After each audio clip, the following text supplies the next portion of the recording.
Take some of this stuff out of my pocket. Go for it. Yep, there they are. They're already rolling in. I got all kinds of comments over there. Cool. See, Jay Beff is in there, Stephanie, Mario, Bass Guy, DJ, Tom's in there. See who else we got in here. David's in here, Small Water Charters. We got a bunch of, man, they were talking up a storm in there. Small Water Charters, man. We need to go. We need to go down there. Small Water Charters is Okeechobee? No, well, Or are you talking about Donkey Land? He's down there in. I always forget the name of that place that he's in. He's in Florida. Yeah. Headwaters. It's called Headwaters. Yeah, that new lake that opened up down there in Florida. Headwaters is a whole lot more fun than anything we got around here. Especially right now. I mean, yeah. I would love. We spent the day down there after our tournament that we just got done with, and that is a ton of fun. So was it a shallow water bite? I mean, oh yeah. I mean, you're not going to fish anything over about 5 foot deep right now, but it was a lot of fun. We got on a couple pretty good swim bait bites and a little bit of frog, but for the most part, it's flipping and punching and stuff like that. Man, that sounds so fun right now. It was fun.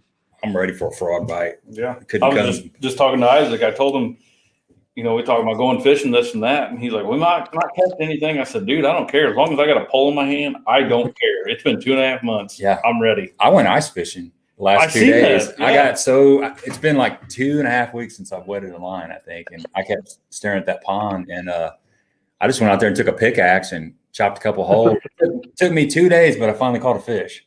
Yeah. Yeah, caught a little bluegill, man. I was happy. I made a little video. I guess you don't have any snow on yours. Not today. No, everything. See, mine still got. I bet I've got 8 or 9 inches of snow on top of it. Really? Yeah.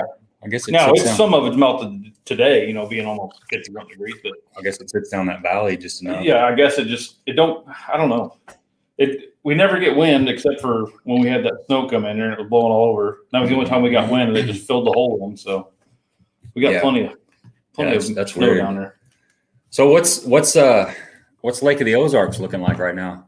I drove over it on about 3 different places today, and it looked pretty solid everywhere I seen. So, jeez, I'm thinking it's still a ways out yet. Really?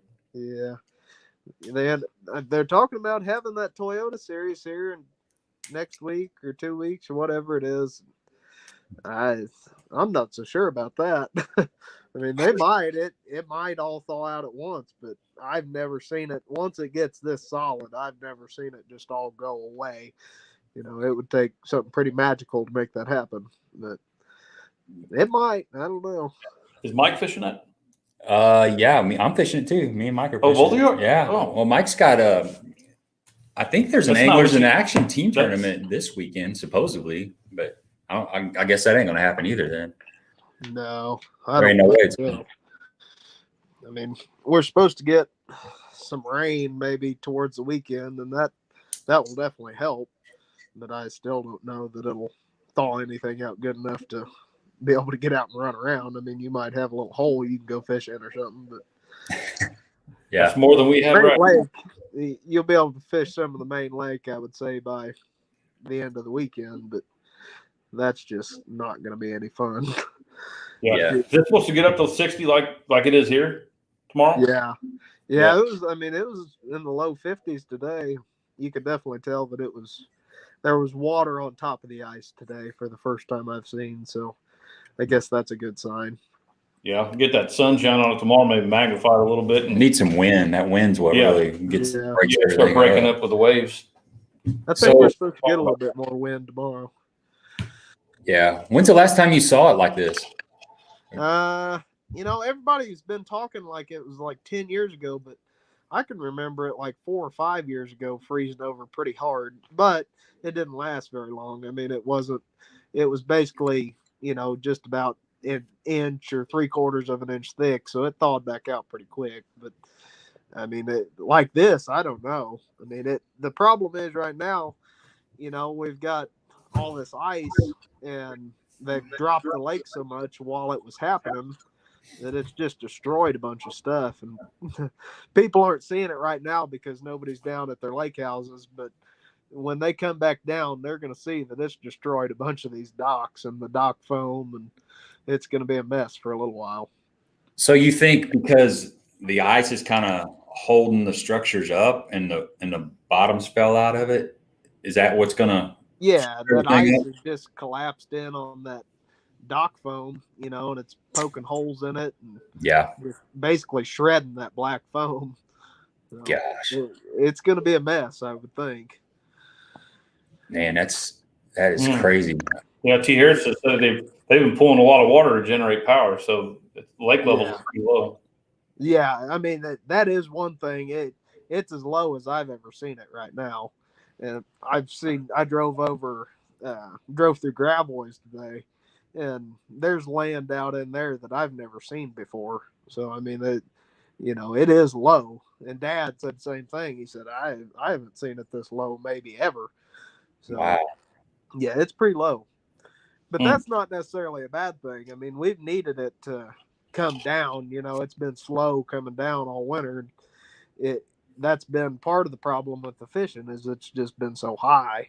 And, those fish can't set up right, over the tops of them brush piles and stuff. It's just kind of kept them scattered all winter and makes them tough to catch. But you can still go out and catch them, but it makes it a lot tougher. Yeah, I know it's probably been, I'm going to guess 7 or 8 years ago I went down there and it was low that year. And I tell you what, some of the banks that we went and fished and docks and everything, you could see where guys had just had man-made, attractions that they had built themselves, and you could tell they were man-made, Oh yeah. And they were all up right out of the water or just under a foot of water. Boy, they were giving away a lot of stuff that year. Yeah. So, but the couple years after that, you'd always see somebody really fishing. good stuff that we put out when this happens and it gets this low, it just gets found. Yeah. Gives away a lot of secrets. Yeah. That's a lot great of Marcus's brush piles get found when it's like this. Hey, everybody's out there taking pictures. Yeah, no kidding. Marking waypoints. I wonder how far the water's dropped since it was frozen. You know what I'm saying? I don't really know. We were gone when all of it was taking place, and I know that the day we left, it was still. I can't remember the exact water level, but I kind of looked at it as we were leaving town, and it was still pretty high, and it seems like it's dropped, 4 or 5 feet since we left and came back home. So yeah, it's been a bunch. Yeah, like Gary said, can't wait till they start showing it on Google Earth, all them little secret spots. Yeah. Man, that'd be nice. I'd almost pay, if I had the money, I'd pay a satellite to fly over there and get a picture and get my own private little. I tell you what, you could probably find somebody around there that's got a drone that could do it for you. Yeah. That's a good idea. There's probably somebody out there doing it right now. Yeah, no kidding. Hopping off the live stream, they're out there getting their drone ready. Yeah, you see somebody having a breakthrough tournament season, and that might be the guy that has a drone too. Yeah, no kidding. Yeah. So how was let's talk about the pro circuit tournament you just fished. When did you and your dad travel together, or how's that work? Yeah, we kind of sat around for a couple years. I was working a ton, and finally, the stars kind of aligned this last year, and Tin Cup kind of pushed us to get back going.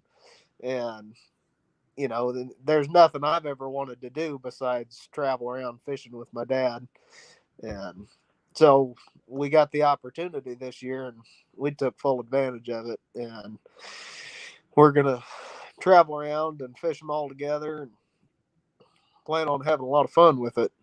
But we just got back from Lake Okeechobee where it was in the 70s and 80s, and we get back here and it's like 10 degrees, so that's not long. Come back a little too early. Yeah, well, we stayed around. I mean, we stayed down there for like an extra 3 days thinking, we'll just wait around, kind of let that snow and ice melt off a little bit. It still took us almost 3 days to get home, so we should have just drove straight on back. Yeah. Mike wants to know, he said he's been hearing about the for the Toyota Series tournament. Is there going to be an issue with any of the ramps because of the water being so low? Yeah, I mean, there's only certain ones you can put in at when it gets this low. I mean, PB2 will be safe, but you won't be able to put in at Pahitsi. Practicing, I mean, I don't know where he's going to practice, but Shawnee Bend will be hard to put in at. No, but should be one lane at Shawnee Bend that you can still put a boat in at. Golly, it's hard to even think of the names of all of them. But yeah, there are going to be some of them that you can't put a boat in at. But, you know, they should have them blocked off by now. Most of them will just chain off the ramp, you know, if it's going to be too low. But, You think PB2 will be okay, though? oh, yeah, PB2 will be fine. Okay. They built it way out there, so it should be good. Don't make the mistake and put in a Pahitsi, though, because that one tears stuff up every year, no matter how low it actually gets. That's a bad feeling, man, when your wheels drop off the end of that ramp. I'm glad you said that, because we were actually talking about putting in there in April, because we normally stay over at Robbins Resort across the lake, and this year we're staying over at dang it, I can't name of it now. It's right across from Robbins, but we've got to put in at Pahitsi or at PB2. Yeah, so, yeah, you definitely want to put in at PB2. Well, that's good to hear. I was going to say nobody's ever said anything about the other one, but yeah, Pahitsi, I mean, their stuff gets torn up there when the water's only about 4 foot low, and I know it's about 6 foot low right now. So. Yeah, well, it's good to know. I don't need any more bad luck. That's with the boat. That's just a bad way to start the morning when you drag the trailer off there, rip an axle out from under it. I mean, yeah, I've had it all here. I mean, we've tore all kinds of crap up. So I've had to help guys in our bass club one time. They were launching the lake over here at a small lake in southern Illinois, and the lake was really low. And he had a bass tracker, like a 17-foot bass tracker, and his tires went off, and he had to get out in the water and, you know, lift his trailer up. Luckily, it was an aluminum boat, so it wasn't a real super heavy trailer, just a single axle, but lifted it back up while one of us pulled forward and got it up over that drop. But I mean, people rip their whole axles out and everything. Like I said, I've never been to that ramp. I didn't know anything about it. Yeah, I'm glad you said that. I won't be going there then. So you guys headed south, and how many days before the practice did you guys get down there, or did you just jump right down there? We got down there kind of late. We showed up the day before we had to start practicing. You know, we were planning on getting down there with an extra day just to kind of go and look around at what color the water was all around the lake, but wasn't a big deal. We had plenty of time to do that in practice, but you know, that place has changed so much. I mean, I can remember fishing there, you know, when I was just a little kid going with Dad and Grandpa down there, and it doesn't even look like the same lake. I mean, which I'm sure, you know, if you've seen it go by year, you know, it would be a little different, but I hadn't been there in probably 10 years, and it's changed. I mean, they've got what's called a hard edge out there. You know, it's 200 yards to 400 yards off the bank everywhere, and it's just a hard weed line that is reeds, you know, like bulrush, Kissimmee grass. But there used to be, even out in front of that stuff, like a line of hydrilla, and there's just no hydrilla anymore, hardly anywhere. So that makes it to where it doesn't filter out that water as good, and it's just kind of dingy everywhere. It's not like a typical Florida, you know, the kind of black tannicky looking water that you want to be fishing. You know, it's all kind of brown looking now. And me and Dad, neither one were used to it, and I think it kind of threw us off a little bit practicing. You know, we didn't really want to fish that color water, so we just kept on looking. And I took off, ran down to South Bay, and looked all over South Bay, and I couldn't find any clean looking water anywhere. And he took off up the west wall and headed up north, and he found a few little patches of clean water, and I just kind of headed back up that direction. found a couple little holes with clean water in them. Had some good bites in them. I caught a 10-pounder the first day I was there at practice, and caught a 6-pounder on a horny toad. You know, it was just a good day. But in the second day of practice, I caught a 7-pounder while I was on the phone talking to Dad. And, you know, so I was pretty excited going into it. I thought, well, you know, I'm sure I'm not going to be alone in these places by no means. But, man, that first day of the tournament, I had a rude awakening when I got to my first spot. You know, I was second to last boat out, and there was 40 boats in my primary area that I wanted to start in that's about the size of 2 football fields. And, you know, I just kept on moving. I was like, I can't do this. You know, I can't just jump in there with them guys and take off fishing. I feel like, you know, I'm being rude if I do that. Yeah. But in the end, I mean, we all had to get along and fish around each other because there was only so much clean water to be had. But, Is that from the lack of hydrilla? Is that from them spraying it, or is it from the water fluctuating? they say that it's from the hurricanes for the most part. Okay. But the water has stayed so high. Peter T, you know, he's an old time fisherman that's always lived down there. He said that the water's just stayed about 2 foot high for way too long, you know, and it is. I mean, it was at 15 when we went down there. I don't know how that works down there, but it was at 15 when I went down there ahead of time, and it got down to like 13 while we were there. But still, I mean, I think like typical for Okeechobee is like 11, you know, so it was still pretty high. But it's just a whole chain reaction of things that is just working against the lake. You know, all them guys down there, they blame it on the netters.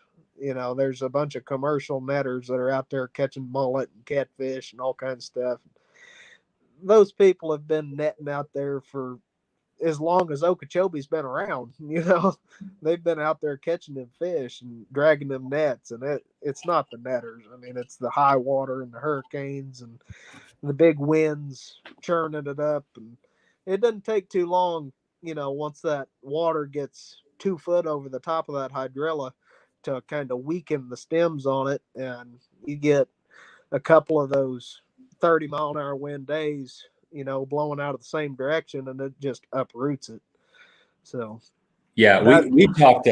We had Mark Menendez on here. It's been about a month ago, and one of the questions we asked him was, why hasn't the grass came back on Kentucky Lake? And he was saying that the same thing basically you're saying. All it takes is muddy water for about 2 weeks to where it's got that sunlight penetration to the roots, and that's enough to kill it off. It doesn't take much.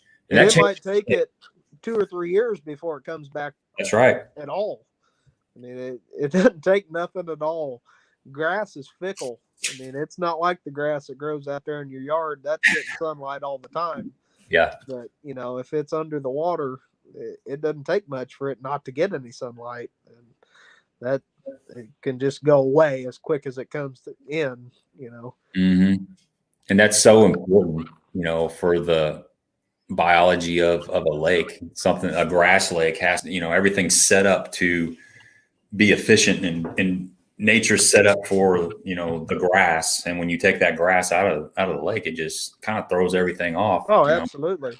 I still have to do with, you know, a lot of pleasure boaters too. You know, you look at, I mean, where we live, you know, around Southern Illinois and stuff like that, we got a lot of grass lakes over there, but the ones that you can't have a big motor on and stuff like that, the grass is great, you know, plentiful and everything else. You know, they can't have jet skis on and everything like that. But as soon as you get to a lake like Kincaid around us, you know, since people started pleasure boating over there, the grass, it's slowly going and going and going. Yeah, it comes up and you get that grass growth. It'll just start topping out in like late May. Yeah. And when it gets warm, and then all of a sudden, you know, school gets out and here comes all the pleasure boaters, and it's gone until late fall. So now, do they spray it up there on those lakes? They don't. Because I know when Lake the Ozarks, you know, of course I wasn't around for it, but my dad and grandpa, they always talked about how good it was when we had grass, and when they started spraying it, it was basically just because of all the boat docks and the people and the pleasure boaters. They just killed it all off. And they done it for enough years in a row that it eventually just died and didn't come back at all. But I know that they done that here because of the pleasure boaters, it just for people swimming and stuff like that. Yeah. They want to launch their dock or pull into their dock and not have to worry about grass. Right. And they do that in summer. We do not live on a fishing lake at all. This is a party lake for the people. We're just lucky that we get to get out there and go fishing every now and then. But it's definitely for the partiers. Yeah, dude. I remember it was a couple years ago. I was with Mike Marfell and we were at PB2 and we had just launched a boat and we were sitting there and we saw this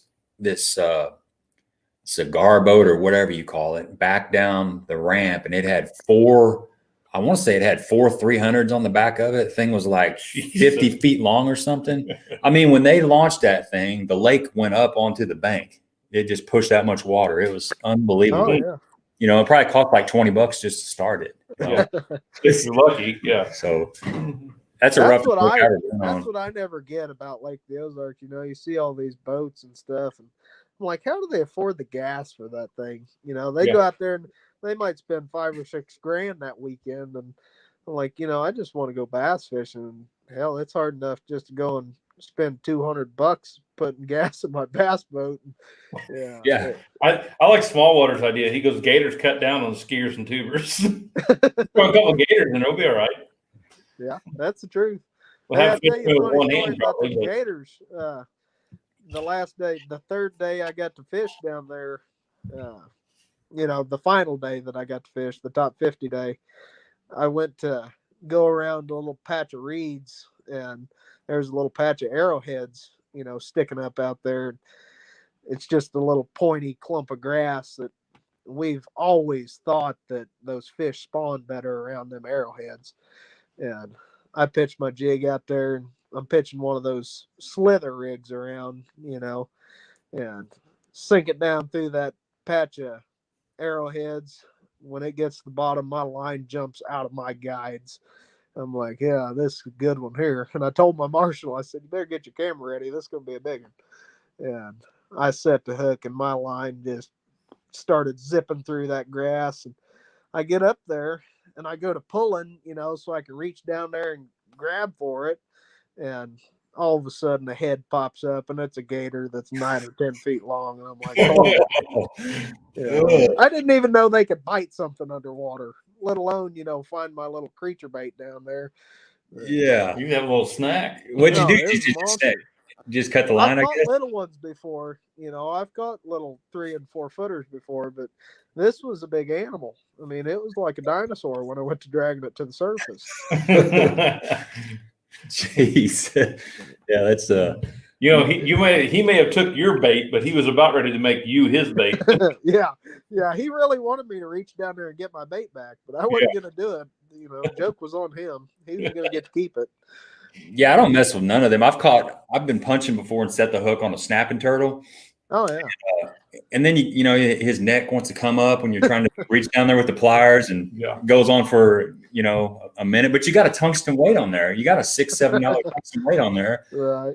So I usually, it just depends on what it is. Sometimes I'll cut the line. Sometimes I'll just grab it and just shake the crap out of it real fast, and it works all right.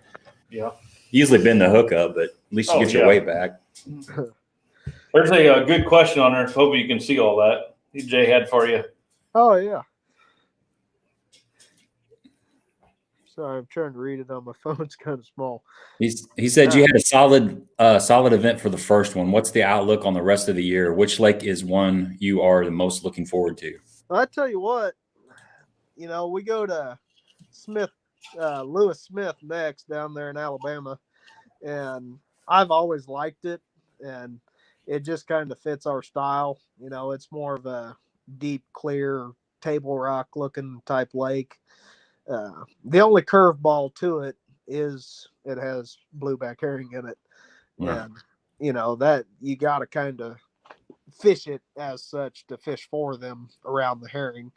But still, I mean, it's got deep boat docks, and you can always catch some on a jig. But probably Smith Lake. I mean, we go to Eufaula in a couple lakes or in a couple more tournaments, so that's always a good one.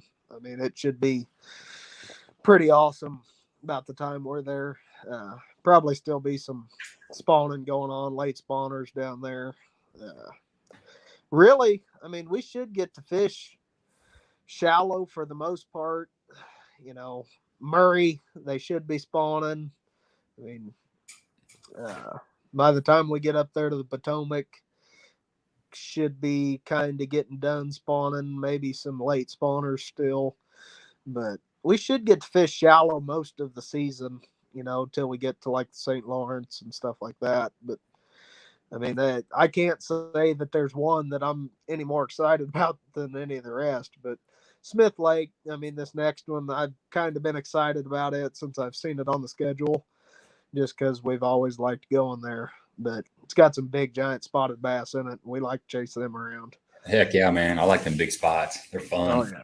You're talking about that before the show. Yeah. Have you fished all the lakes on the schedule before? Oh, yeah. At some point in time, I've been to all of them. Dad's been to most of them 10, 15 times, but I've been to most all of them. So how do you attack those blueback herring? I mean, that's a different animal, isn't it? Yeah. It's kind of more just about understanding them, I think, than preparing for them. I mean, you just kind of got to know what's going to happen, when it's going to happen, and you just got to go and fish around them. I mean, they come up, and I don't know all about them. I know they come shallow at night, and you got to fish, shallow in the mornings. You got to fish around up in them little flat bays and, just around the shade. And I know they follow that shade line. A lot of times you can just go and fish those shade lines, until noon or 11 noon, something like that, until the sun gets way up high, and then they just go straight to the bottom, or they go out there in the middle of nowhere. And that is what throws us a curveball. I mean, it's a little different now that you've got electronics as such to where you can go out there and find them. But before good electronics, I mean, how those people ever fished for them, I have no idea. I have the same problem at Lake of the Ozarks. I go out there and about midday, they go out somewhere deep, and I don't know where the hell they went anymore. Well, a lot of times on Lake of the Ozarks, they just go deeper underneath that boat dock. Yeah. And these herring lakes, it's just a different critter. I mean, those herring, they swim in a straight line just as fast as they can. It's not a shad at all. I mean, it's a saltwater fish, and they don't mind living deep. And, it's nothing for them to get out there in 60, 70 foot of water and just kind of roam around. You got to fish for them. I mean, those spotted bass and even the largemouth are going to follow right along out there with them, eating them. So you got to be in on it. Yeah. So a lot of the fish in that lake are kind of pelagic. They kind of move around a lot, following the herring pretty much. Oh, absolutely. Okay. Yeah. I mean, all those people, you talk to the locals around those lakes, and they're just matter of fact about it, that your whole fish population, there might be 10% of them stay around the bank that are catchable, and then everything else gets out there chasing food around. I mean, they're just as certain as they can be that that's how it happens. And I can't say they're wrong about it, because I mean, I've been in on it, and I've got to get out there and chase them around with some really good guys, down there on Lanier and Hartwell and some of those. And that's just how it happens. I mean, you got to get out there and drop shot and jig and spoon around with them. And there's a lot of ways of catching them, but you got to be out there around them. Yeah. So that morning bite it's always critical, but it seems like it might be even more critical on a herring lake. Oh yeah. Mm-hmm. Yeah. The last time, I can't even remember what year it was, but it's been 4 or 5 years ago since I've been to Smith Lake. And the last time we were there, I was actually fishing the tournament as a co-angler, but it was like the second day of practice. I was out there with Dad, and we had like 22 or 23 pounds of spotted bass, and I caught them all in like 10 casts, on a jerk bait. And they were standing over 60, 80 foot of water, just in the middle of nowhere. I just slung out there and just to be slinging around. And I caught them all, and just bang, bang, bang. And Dad didn't catch one that day, and that's just how that can go. I mean, it's just different. I mean, it's not like going and fishing around targets around boat docks all day.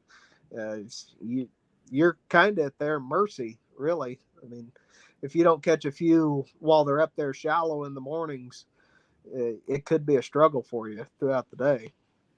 Yeah, man, that's a different kind of fishing, especially when you're used to fishing or you like fishing shallow, hard cover. I'm sure there's a learning curve figuring all that out, but thank God for electronics. Oh yeah. Yeah. I mean, this Garmin Live Scope, I mean, everybody's talking about it, but that's the deal. When you go to a place like that, we only get really, I mean, you only get about 20 hours to get out there and practice. And that seems like a lot to a lot of people, but when you're trying to learn a whole lake and, 2 days of fishing, that just kind of helps you along, But, so when you and your dad go to a lake, do you pick two different areas and you split up and go check them out and then kind of come back at the end of the day? Or do you guys break down the week together? I mean, that is one thing that, we have going that's a little handier than some of the other guys. There are two of us, so we can go and, you go to a place like Smith Lake and it's just so spread out, none of it's very big and it's all very narrow, but it just goes and winds and you can go for 50, 60 miles. And it's definitely an advantage, to be able to split up a little bit. And we've actually got another guy that's traveling with us this year, Joe Weberg. And, we all decided last year, once we figured out what we were going to do, that it was going to help that the three of us were traveling together as a team, so if we kind of figured out, and we're not specific about things. I mean, they very, very, I don't even know how to explain it, but, we'll talk about areas and it might be a 10-mile stretch of lake, that, hey, you can go get some bites out of that stretch. And that definitely helps, trying to narrow down some of these lakes. Cause I mean, they're huge. It'd be like me, or somebody coming to Lake the Ozarks and trying to figure it out in a day. Yeah. I mean, you look at this place and it just puzzles so many people where, we've lived here our whole life and know what's going on, but it's the same situation when we go to these other places. I mean, you got to go and figure it out in 2 days of fishing, and it's just not easy. I mean, that's why, some of these guys are such great fishermen, is just they never take a rod out of their hand. They just go and go and go. And hats off to them, because I mean, it's tough. It's grueling to get out there day after day after day. A lot of people look at us like, oh man, they get to go fishing every day. It's not that way when you're trying to feed your family. I mean, it's definitely turns into more of a job, and I wouldn't change a thing. It's all I've ever wanted to do, but it's definitely a lot more work than people look at it. Yeah. You're not complaining. You're just saying. Oh yeah. Yeah. I know a lot of people that room together. I'm thinking on the elite side, like the Johnston brothers and Gussie and Chris Grohl, they all kind of share general information. They usually stay together. Like Hallman and Pangrack and Castledine are doing some of the opens together, and they'll all room together and kind of share information. And like you said, I mean, that's an advantage. It's so nice to be able to kind of pick different sections. You know, somebody go up the Gravois arm, somebody, you know, go up the Niangua, somebody go up by the dam and break those little sections down, and then just keep it general. You know, don't tell them, you know, the dock number 3 with the red roof on it, or whatever, you know. But and I don't think everybody really wants to know that, because everybody's gonna fish it different. Yeah, everybody fishes different. It's hard to catch somebody else's fish, but man, that's good that you guys work together like that, and I think that's something a lot of people are doing. Yeah, I mean, it definitely helps, you know, and you named a few, but most of these guys have got somebody that they room with or travel with, and the guys that are doing it, you know, all on their own, there's no other explanation. They're just hard-headed and don't like people, because, I mean, it's a whole lot more fun when you got somebody to go home and talk to at night, you know? Yeah. That all depends on what kind of jokesters you got staying with you, too. Yeah. Well, I mean, if you would spend the night in the hotel room with my dad, you'd understand. He's just a funny bastard. Yeah, I think working smarter, not harder, makes sense. Yeah. To me, Absolutely. Yeah. So, yeah. Well, that's cool. That'd be a dream, just to be doing what you're doing as far as traveling with, you know, with your pops, man. That's pretty cool. Oh, yeah. Good time. So, just out of curiosity, what's your big confidence baits? What's that? What's your big confidence baits? What, for right now? Like going into spring? Going into spring. Oh, you know, there's, in my opinion, and, you know, people are going to argue with this, but there's 2 different kinds of fishermen in the spring. You've got guys that are shad oriented, and you've got guys that are crawdad oriented. I mean, you've got guys that are just going to burn the bank with a square bill and a spinner bait and a jerk bait and stuff like that. And then you've got guys that are going to slow down and catch those crawdad oriented fish. And when it comes to pre-spawn fishing, our thought process has always been that the crawdads have better protein for the bass. That's like a little piece of candy, you know, sitting out there on the sidewalk, and that bass is going to eat that piece of candy every time. And, you know, he might not come up and chase that spinnerbait or, you know, eat that square lip as it's burning by him, but very seldom is he going to pass up a little jig. I mean, he might, but I haven't seen too many that would, you know. And we've always just been able to slow down, and I think, you know, we definitely do not win a lot of pre-spawn tournaments, but we're always there. I mean, it's just hard to explain, but you see some guys that just really dominate in the spring. Sorry. And, you know, we've never been those people. And I think it's because we are a little bit hard-headed with it, and we like to throw a jig. Yeah. You know, of course, you can go out there and win any day of the year on a jig. I mean, it's just one of those things that it catches big ones. And, you know, a lot of times you're not going to get near the bites. I mean, you might get 7 or 8 bites through a day, where a guy throwing a spinner bait, he might catch 20 fish, you know, but your 7 or 8 are probably going to be a better quality. And like I say, strictly our opinion. And I know there's going to be people that say, oh yeah, if I get 10 bites on a spinner bait, they're all going to be big ones. Well, that does happen, but it seems like if we can keep a jig in our hand, you know, and get those 7, 8, 10 bites through the day, we're going to catch a pretty good stringer of fish every day. And don't get me wrong, I'm the biggest duck in the puddle. I've got every crankbait, every spinner bait, you know, I've got it all. But if I only had one choice, I could go out there with a couple of little jig rods and I'm going to be fine. You know, I'm going to catch them doing that just because that's what I like to do. Right. Yeah. Jay wants to know, he said, you were saying all that about the jigs. He said, did the jerk jig work down in Florida?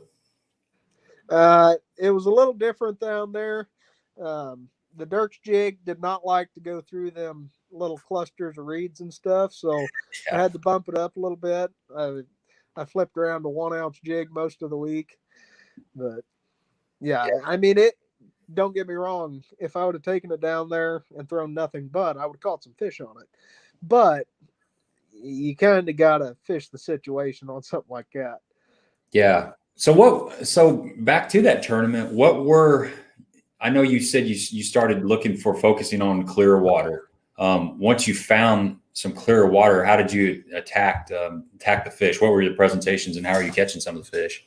Well, for the most part, your bait selection in Florida is going to be pretty simple when they're pre-spawn and spawn. I mean, you can take something, uh, some kind of a straight worm, a Cinco, Strike King Ocho, a Zoom Magnum trick worm. You can take something like that and catch some fish.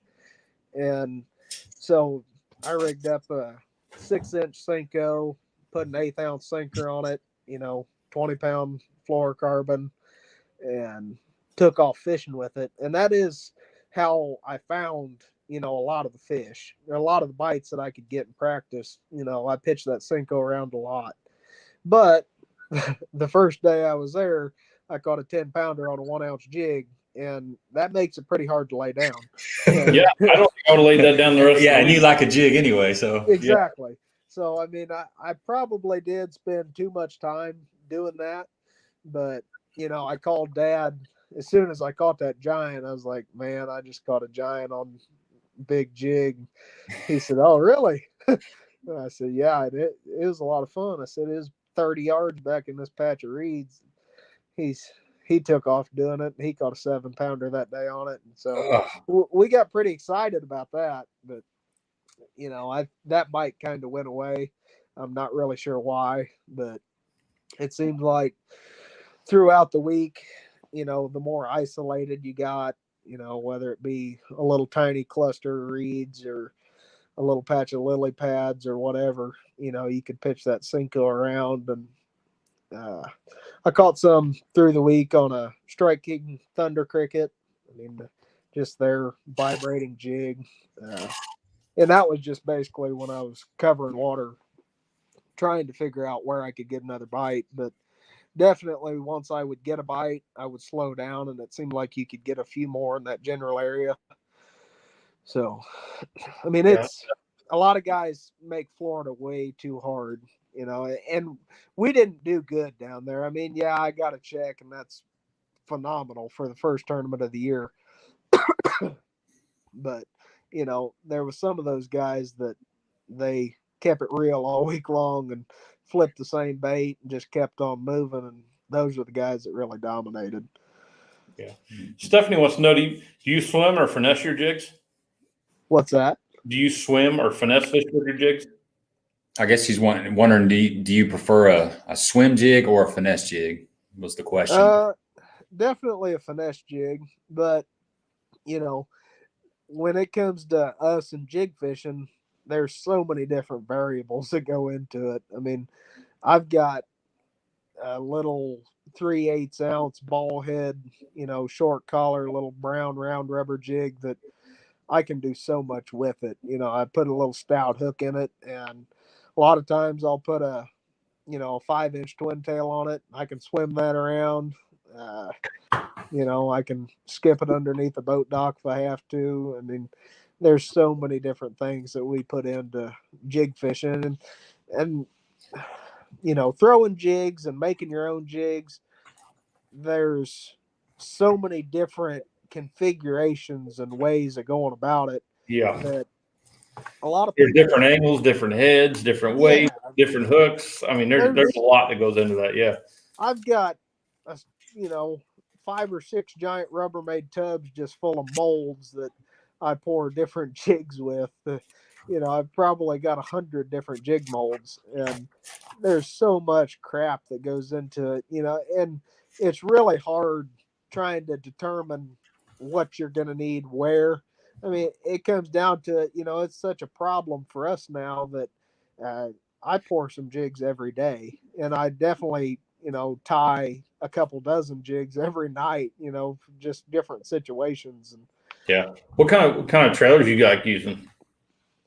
That's another one of those things that we put a lot into that. I mean, I've got 10 different ones that I'll put on, the back of a little finesse jig, whether it be a little beaver type bait, or we've always thrown a Guido bug, just a little crawdad trailer. But Yeah, Ron Drossel, he was talking about the good a while ago. yeah. Well, I'll tell you what, Lawson, I was hanging out with Jay Beffa just a couple days ago. We were up there doing some video, Right. and he pulled one of these out of his box and said, "Make sure you bring that to the live stream." I think you've probably seen that before. Oh yeah. Yeah, I've tied a couple of those. Yeah, that's the little Dirks jig. Oh, yeah. You guys are kind of known for that, but I think that's a 1/2 ounce, but it's such a small finesse profile jig. But it does have it's got a nice stout hook on it to press the jig. I haven't thrown it yet. I just got it the other day. But when the man behind that jig, he's always been one of our best family friends, and we've been fishing partners forever. But when Dirk came up with that, the first version was very crude, and I don't have one here with me, but it started off not looking nearly that pretty, but it was very effective.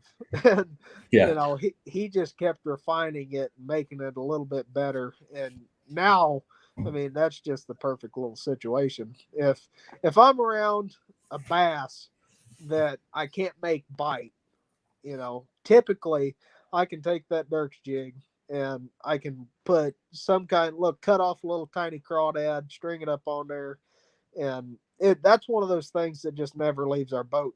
That guy was joking about doing that in Florida, but I had one in the boat and it stayed rigged up. It always does, because I feel like if I have to, I can go and catch a bass on that pretty well wherever I'm at. I mean, that's just something that one's not going to turn down. So, yeah, that, everybody kind of laughs and jokes about, the little tiny jig, but that's a serious deal for us. When we need a keeper, we go catch it. Heck yeah. You don't happen to know that Mike Marfell guy, do you? No, I don't think I do. Well, he said he's got a bunch of those in his box too. Hellabass is on here, and I just wanted to say something real quick. If you guys are doing the fantasy fishing stuff, he's got a private group. Jump on there and get registered on his group, and he's got the code on here. It's Jigs for Pigs is the password to get on there. So I just hashtag Jigs for Pigs. Hashtag Jigs for Pigs. I don't know. This is the first year I've did the fantasy fishing in a couple years, and it's kind of fun, man. It's fun. You pick your little team, and you're watching. It makes you get into the tournament a lot more. Yeah. You just every time one of your guys catches a big fish, you're cheering for him. And looks like this week everybody should have been picking Brian Thrift. I don't know, every week. Yeah. Well, Brian knew one. Brian knew one the elites. Yeah, but where's it come from? Yeah, Brian Thrift. They're like one and the same almost. That dude is. I mean, he's a robot. He's a machine. Yeah. Yeah. He pretty well catches them everywhere he goes. Stephanie had a couple questions back. Yeah. I just want to make sure we get some of these questions before we get too far away. Yeah, she had a good one up right here. So she wants to know, how did you get the opportunity to fish pro? I'm new to fishing and still learning. It takes a lot of work. I mean, I'm not gonna just bull crap and say that it was easy, because it's not easy. I kind of we had the opportunity last year, with Tin Cup, and the story behind Tin Cup is a long story and I won't get into it, but the one of the head guys for that liquor company, for Proximo Spirits, he has been around the family since he was 12 years old, and he just has always, pushed for us to, get back going. And if it wasn't for them, I wouldn't be fishing. I mean, there's no bones about it that they are the only reason that I've got to go fishing this year. But there's more goes into it than just finding somebody to help you pay for it. I mean, I had to fish the Toyota Series for several seasons, to get qualified. And luckily last year I had a decent season. And, you know, it takes a lot of work, takes a lot of time on the water, you know, getting out there and figuring them out. And I know that I spent way more money last year than I made just trying to get qualified to get to go fishing this season. So, yeah, it's not an easy road, you know, if you're trying to do it, but I mean, it's possible. It's possible for anybody. And that's the great thing about professional fishing. I mean, it's something that anybody can go and do, you know, if they set their mind to it, you can go and do it. You just got to work hard at it. And I can't say that I would have ever done anything any differently. You know, my girlfriend Bonnie, she's pushed me 100% the entire way. You know, and we just had a baby. We had a baby uh, like 3 or 4 days after the Toyota Series on Lake the Ozarks, and the Table Rock Toyota Series was like 2 weeks later. And you know, I wasn't gonna go. I was like, you know, I just had a baby. I can't go to that. And she's like, "Oh yeah, you gotta go. You know, you're not gonna sit here at the house." And so she was off work, and her and the baby came down and spent the week with me down there. And I mean, if it wasn't for her and dad and the baby, I mean, I couldn't do it. You know, it's just too hard to be away. So where's Tin Cup? So that would be your title sponsor. yeah. Okay. Where are they at? Where are they out of? The company that we work for is based out of Indianapolis, Okay. but Tin Cup originated in Denver, Colorado, and I can't tell you a lot about it. I mean, it's a hell of a good whiskey, and we do drink it, but you know, Hey, they works, man. yeah, they decided that they wanted to put together a fishing team, and they chose us. You know, I think it's kind of the rugged redneck mountain looking men that they were looking for. So Heck yeah, man. You guys fit the bill. yeah. Yeah.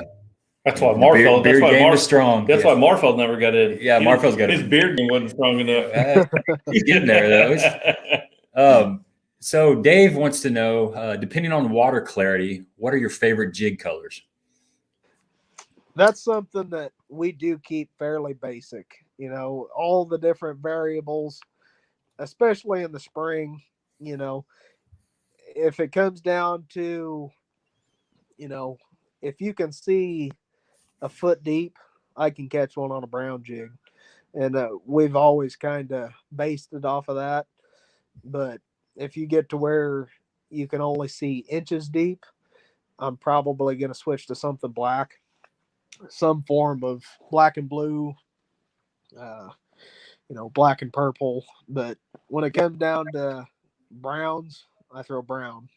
You know, I don't put a lot of extra crap into it. You know, I throw a little brown jig, and I'll paint my trailers up a little bit. You know, put some orange or chartreuse on them, but we do try and keep that fairly simple. You know, just so we don't have to have 100 different variations of jig colors. And yeah, if he was coming to Lake the Ozarks, I could make it a whole lot more simple than that. I mean, you can take a brown jig and catch them year round. But, you know, when it gets to the fall, a lot of times we'll, you know, switch more bluegill, you know, shad oriented stuff. But if it's springtime and I'm throwing a jig, it's because they're eating crawdads. So it's going to be some form of brown. Right.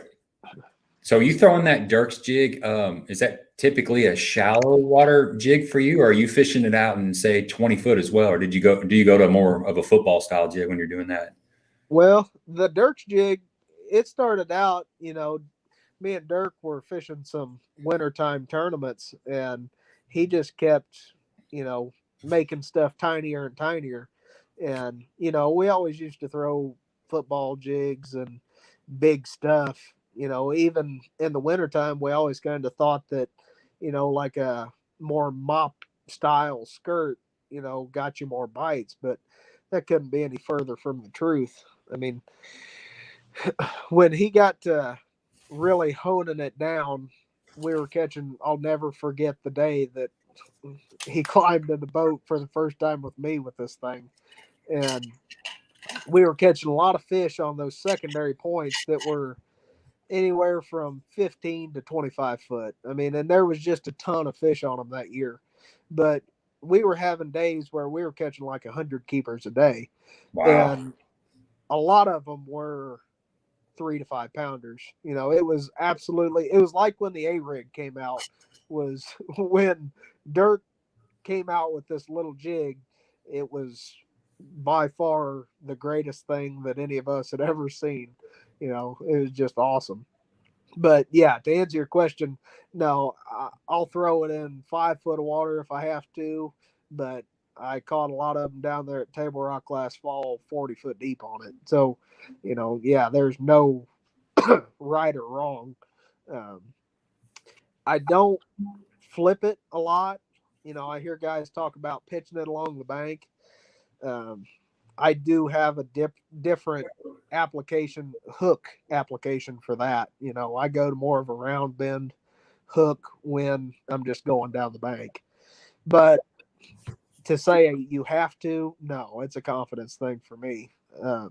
You can take the same jig and catch them all the time on it, but I do switch it around a little bit, and it's just because I will typically go, you know, more to a heavy line.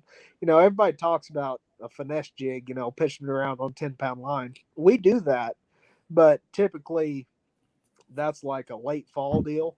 You know, we'll go down to like 10-pound line, pitching that little brown jig around. But in the springtime, I'm it's another one that's kind of hard to explain, but I'm kind of wanting to float that jig around in them rocks.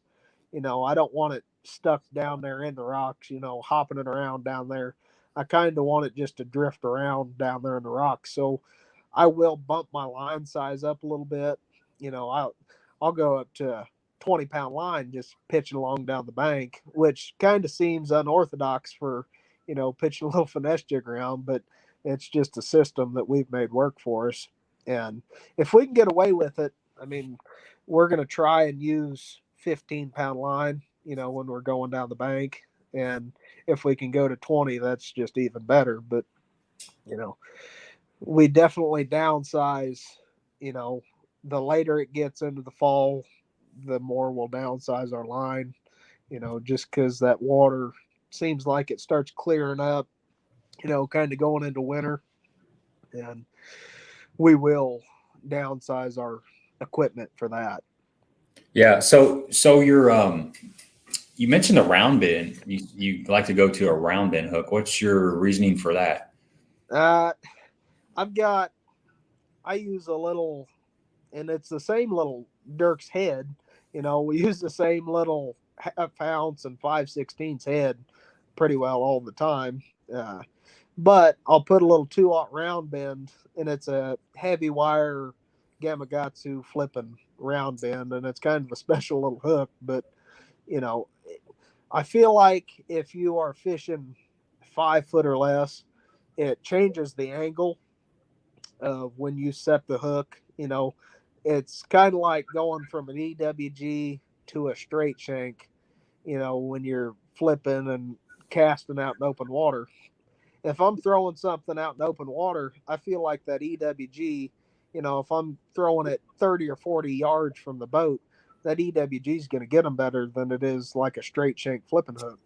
And it's the same concept when I go to the bank. I mean, if I'm going to pitch a 10-yard pitch or flip to the bank, it's going to be on a round bend for me. I mean, I just feel like you stab them in the top of the head every time you set the hook.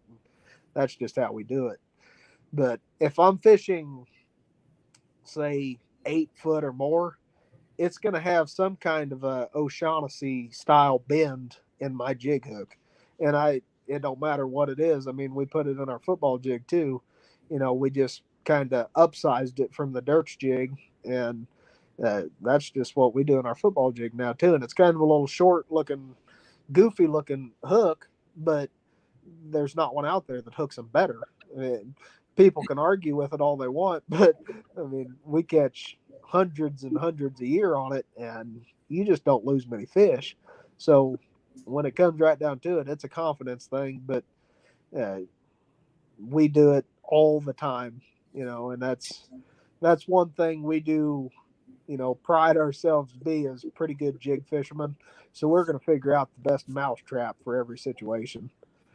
Yeah, what I heard on that that rings a bell with me is like on what you said about having an EWG on a long cast, and that's the hook, in my opinion, that you want when that fish is jumping out there, because that EWG kind of locks them up and holds on to them. But Definitely. when you're in tight, you don't have to have that EWG. You're keeping good pressure on them. They're not gonna. Chances are they're not going to throw slack in your line near as much. Right. So that kind of makes sense. I never really thought about. I do that on soft plastics, of course, but I hadn't thought about. It goes hand in hand with doing the same thing on your jig. You don't see flipping jigs out there on the market that have like an O'Shaughnessy style hook in it, and that's for a reason. It just simply hooks them better. If you're in close quarters with them, a round bent's going to hook them better. But all in the same respects, I'll take that Dirks jig if it's in my hand, and I'll pitch it behind the boat dock, and I'm going to land that fish 99% of the time. So I can't say it doesn't work, but it's definitely a confidence thing. Yeah, Todd on here said, "How does that jig compare to like the Bitsy bug, and what's your opinion on the Bitsy bug?" Like the Strike King Bitsy bug. Yeah. I can't give an honest opinion about really any of the store-bought jigs. I know there are a lot of great ones out there for sale, but to say I have ever used any of that stuff, I really haven't. I have used a few of the Strike King jigs, just because we do work with them, but I can't. Denny Breyer hasn't given you any jigs over the years. Oh yeah. We've got flipping jigs from them, but still, I don't sit around and make that stuff every day of my life to not be using it too. So Yeah, I can't give any honest opinions about really anything store bought when it comes to a jig. We just don't use that stuff. So, like I say, a lot of great jigs out there on the market, but I couldn't tell you an honest answer either way about them. So I'm not even going to try. Oh, I was looking to see if I brought my jig box here, and I was going to see if I had a Bitsy bug. I've got the Dirks jig in there. I don't know if I have a Bitsy bug. Most of my jigs are Cumberland Pro.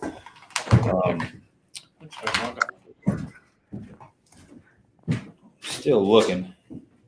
Problem is, you start getting a jig collection, and that one you're always looking for is usually on the bottom. Right. Or it's mixed in with the black and blue, and you're looking for a green pumpkin or something. Because man, sometimes I get in a hurry. If I'm fishing a lot of stuff, I'll throw it out in the bottom of my boat throughout the course of the day, and then on my next trip, I'll usually just grab it after it's dried out, and I'll kind of start chucking it in the close compartment. It may not be the one it's supposed to go in, but it'll be right next door, so I know it's in the general vicinity.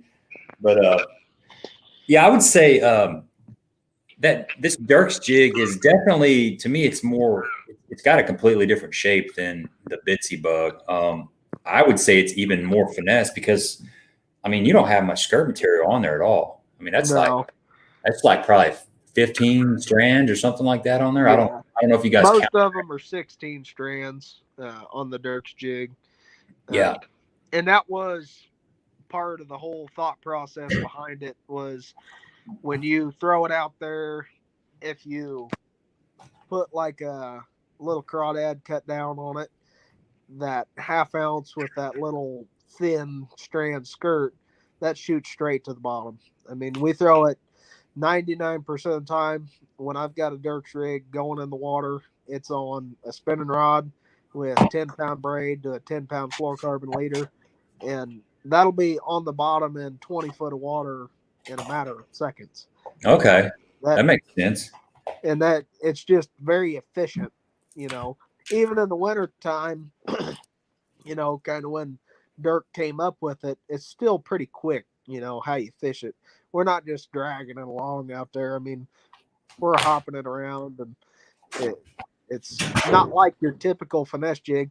And I brought a couple here with me too. You know, I got a Dirks jig, and I'll just hang it up there. I mean, I know you guys have seen it, but it's got that little, you know, thin skirt, little hook, you know, little thin weed guard, and then like I would say more like the bitsy bug style, you know, your one like we would pitch down the bank, you know, that's that little round bend hook, you know, same little ball head, but it's a totally different application. I mean, the one with the little round hook, you know, I'm like I said earlier, I'm not going to fish over 5 to 8 foot deep, you know, with that jig. I'm going to go more to the thinner strand, you know, even more finessey, but it's getting to the bottom quicker. I'm going to be more efficient with it, you know. But you can make it really simple, you know, on your jig fishing, and you could carry about 3 different jigs and do about everything you need to with them.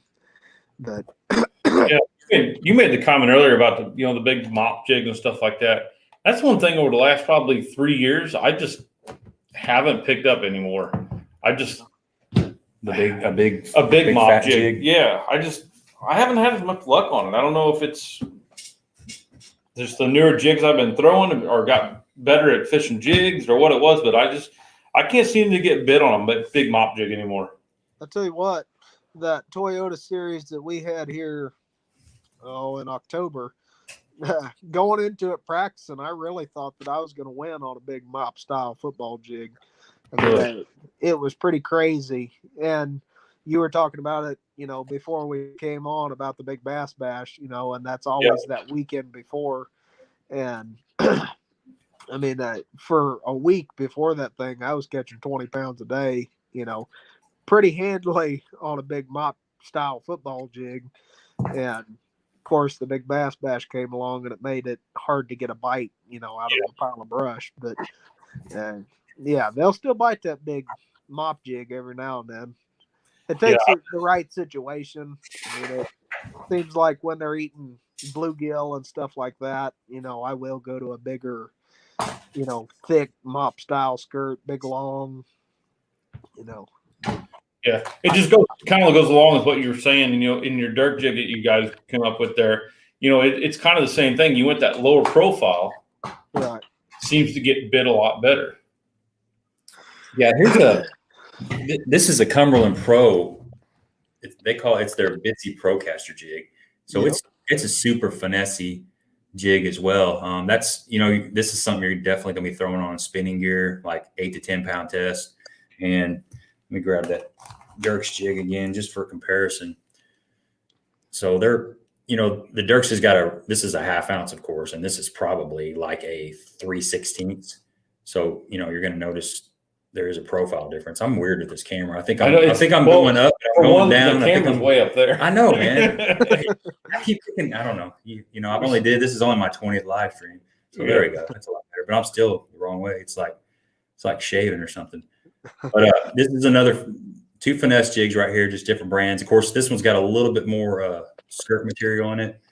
But that small profile, I'm kind of like what you're saying. You know, if I need a bite, I really feel like I can slow down with the finesse jig and get a bite. Same thing with the shaky head. You throw a shaky head down there on Lake of the Ozarks a lot? Absolutely.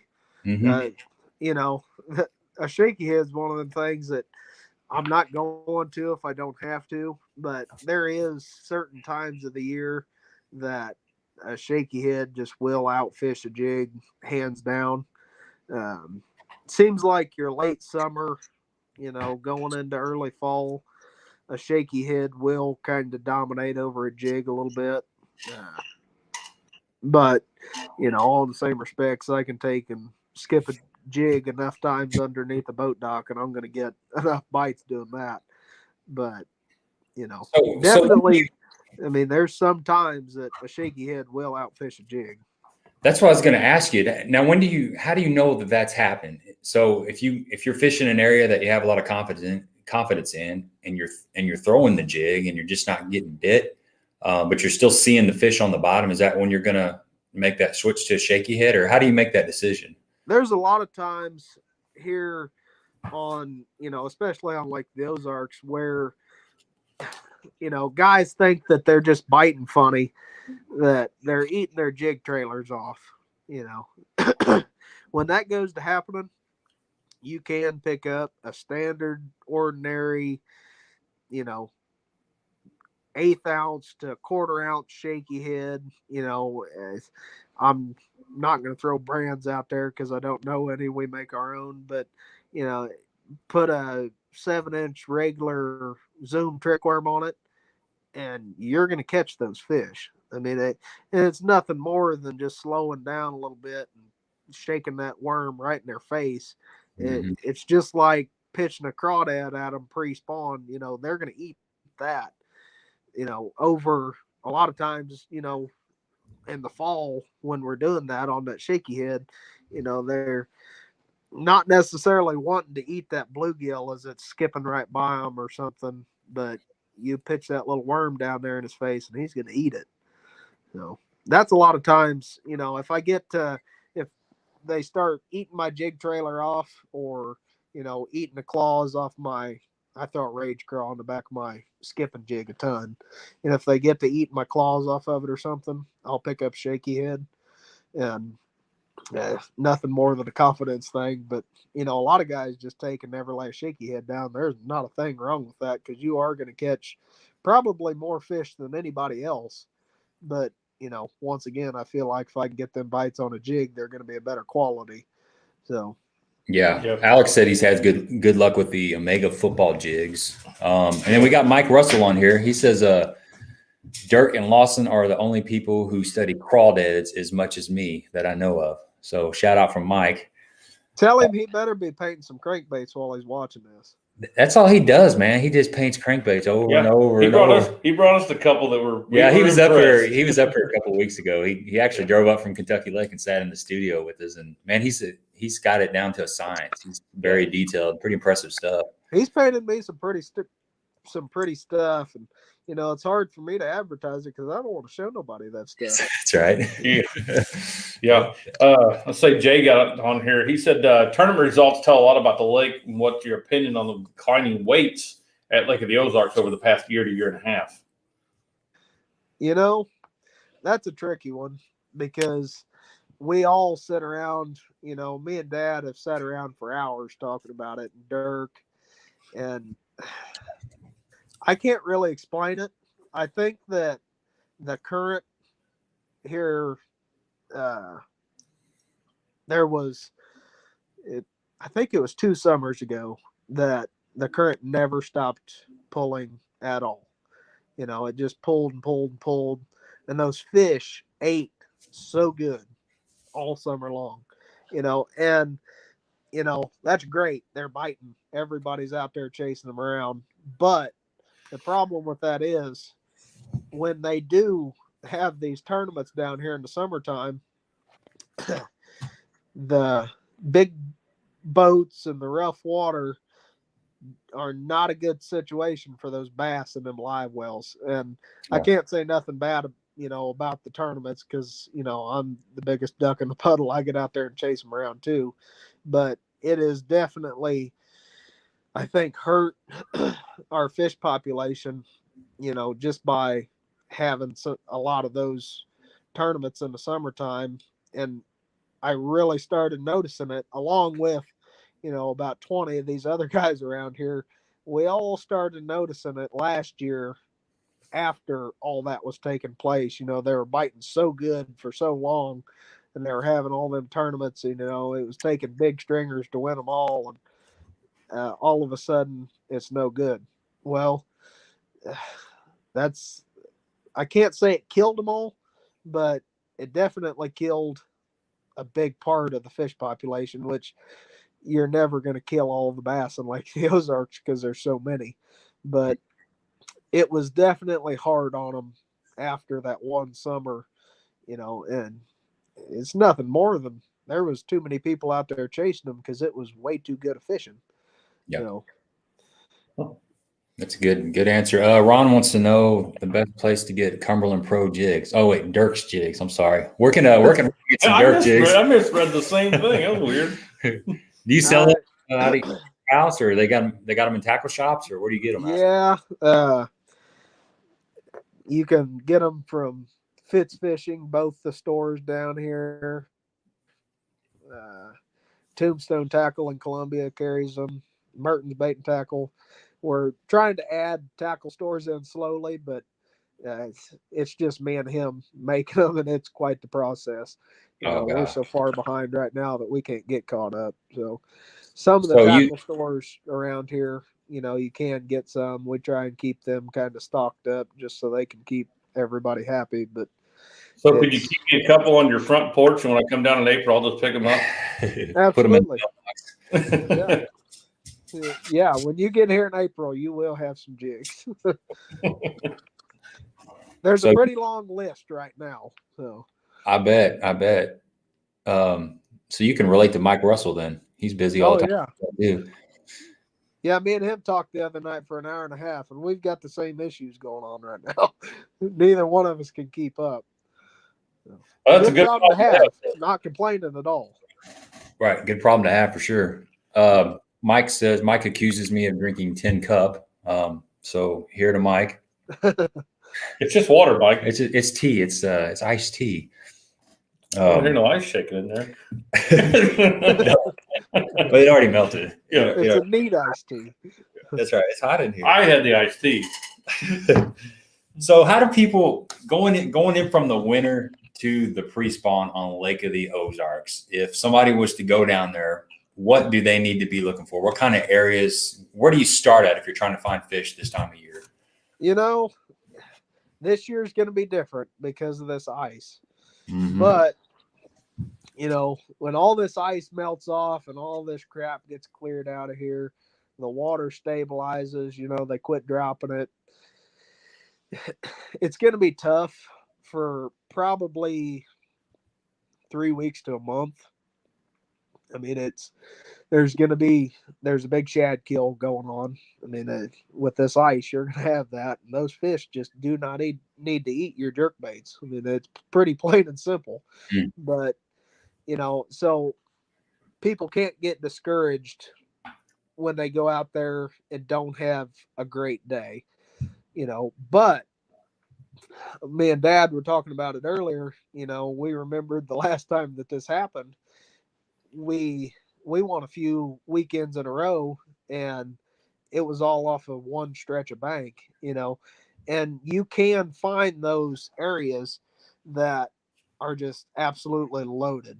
And that happens, it happens on a regular pre-spawn year, but this year, with all the situations playing out like they are, you're going to find a place that you can fish all day long. I mean, and it might be a strip of bank. I'm not going to tell you that you got to go to the last channel bank in a creek. I mean, that's a typical pre-spawn type deal. But, like here 4 or 5 years ago when this happened, we found a place in the Gravois that was not out there on the main channel in the Gravois, but it was just inside of a creek. We weren't 100 yards up in a creek, and we found a stretch of bank that was 80, 90 yards long where we could get bit off of it, and we just went back and forth. And basically until you got tired of looking at the same patch of bank, and then we moved on. But we were catching all of our weight off of one bank.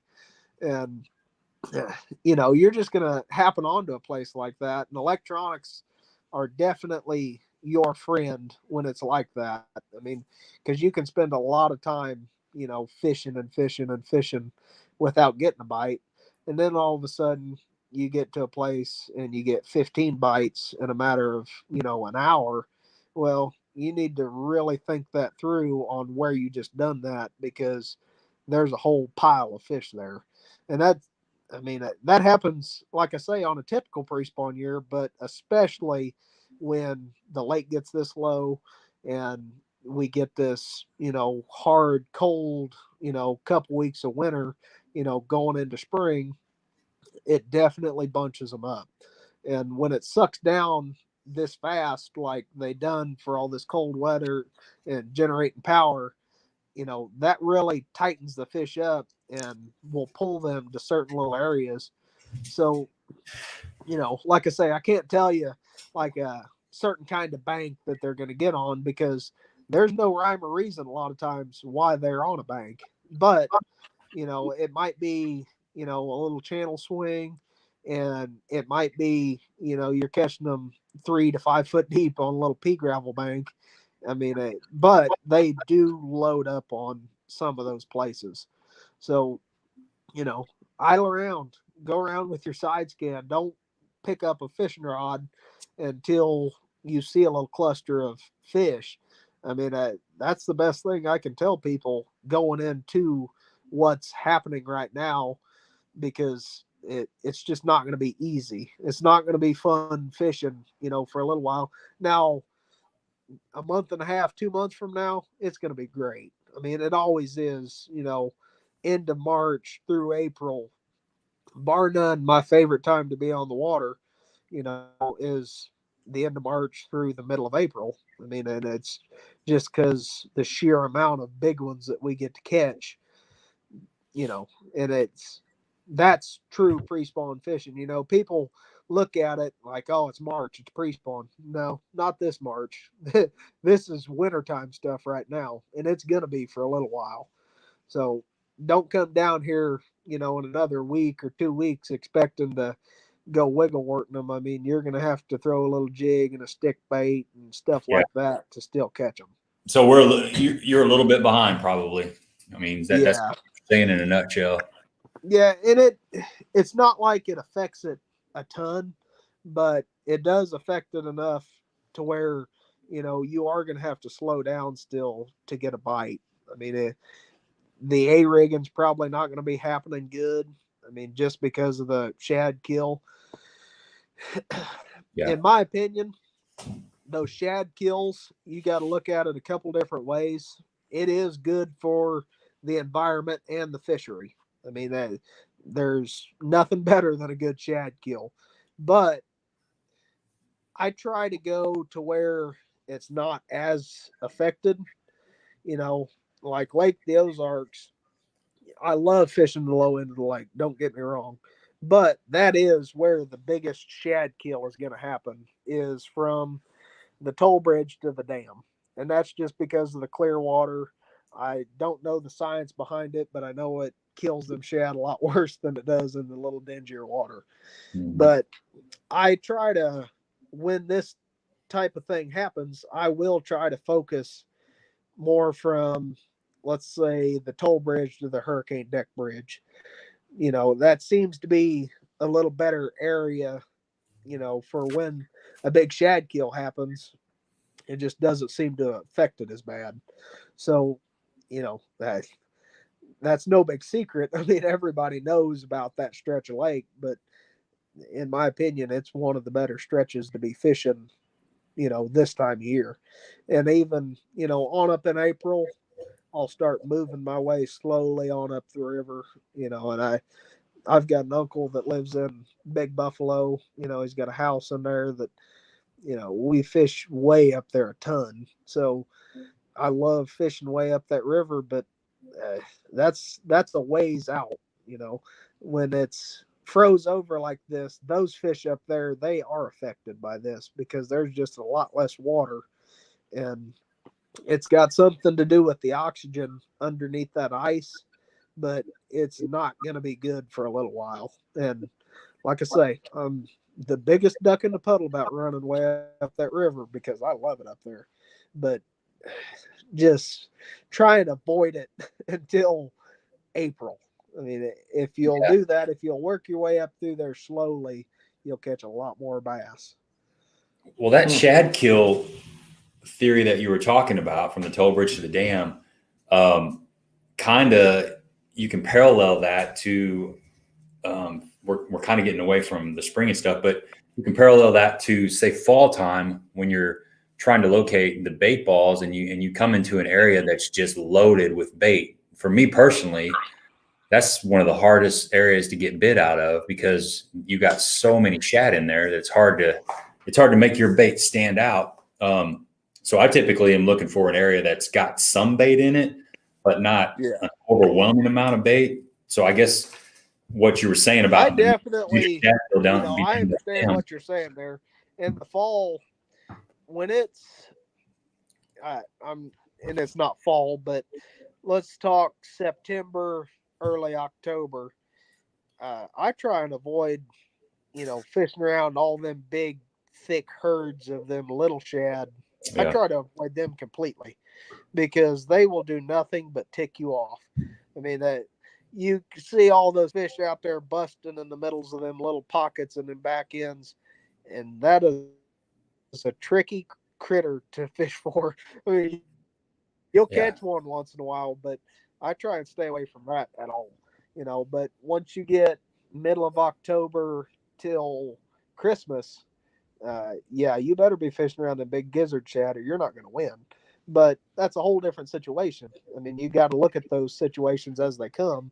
But, the big gizzards, definitely, I mean, I don't think that I'll ever try and avoid them because if you're around the big gizzard shad, there's going to be a big bass there eating them somewhere.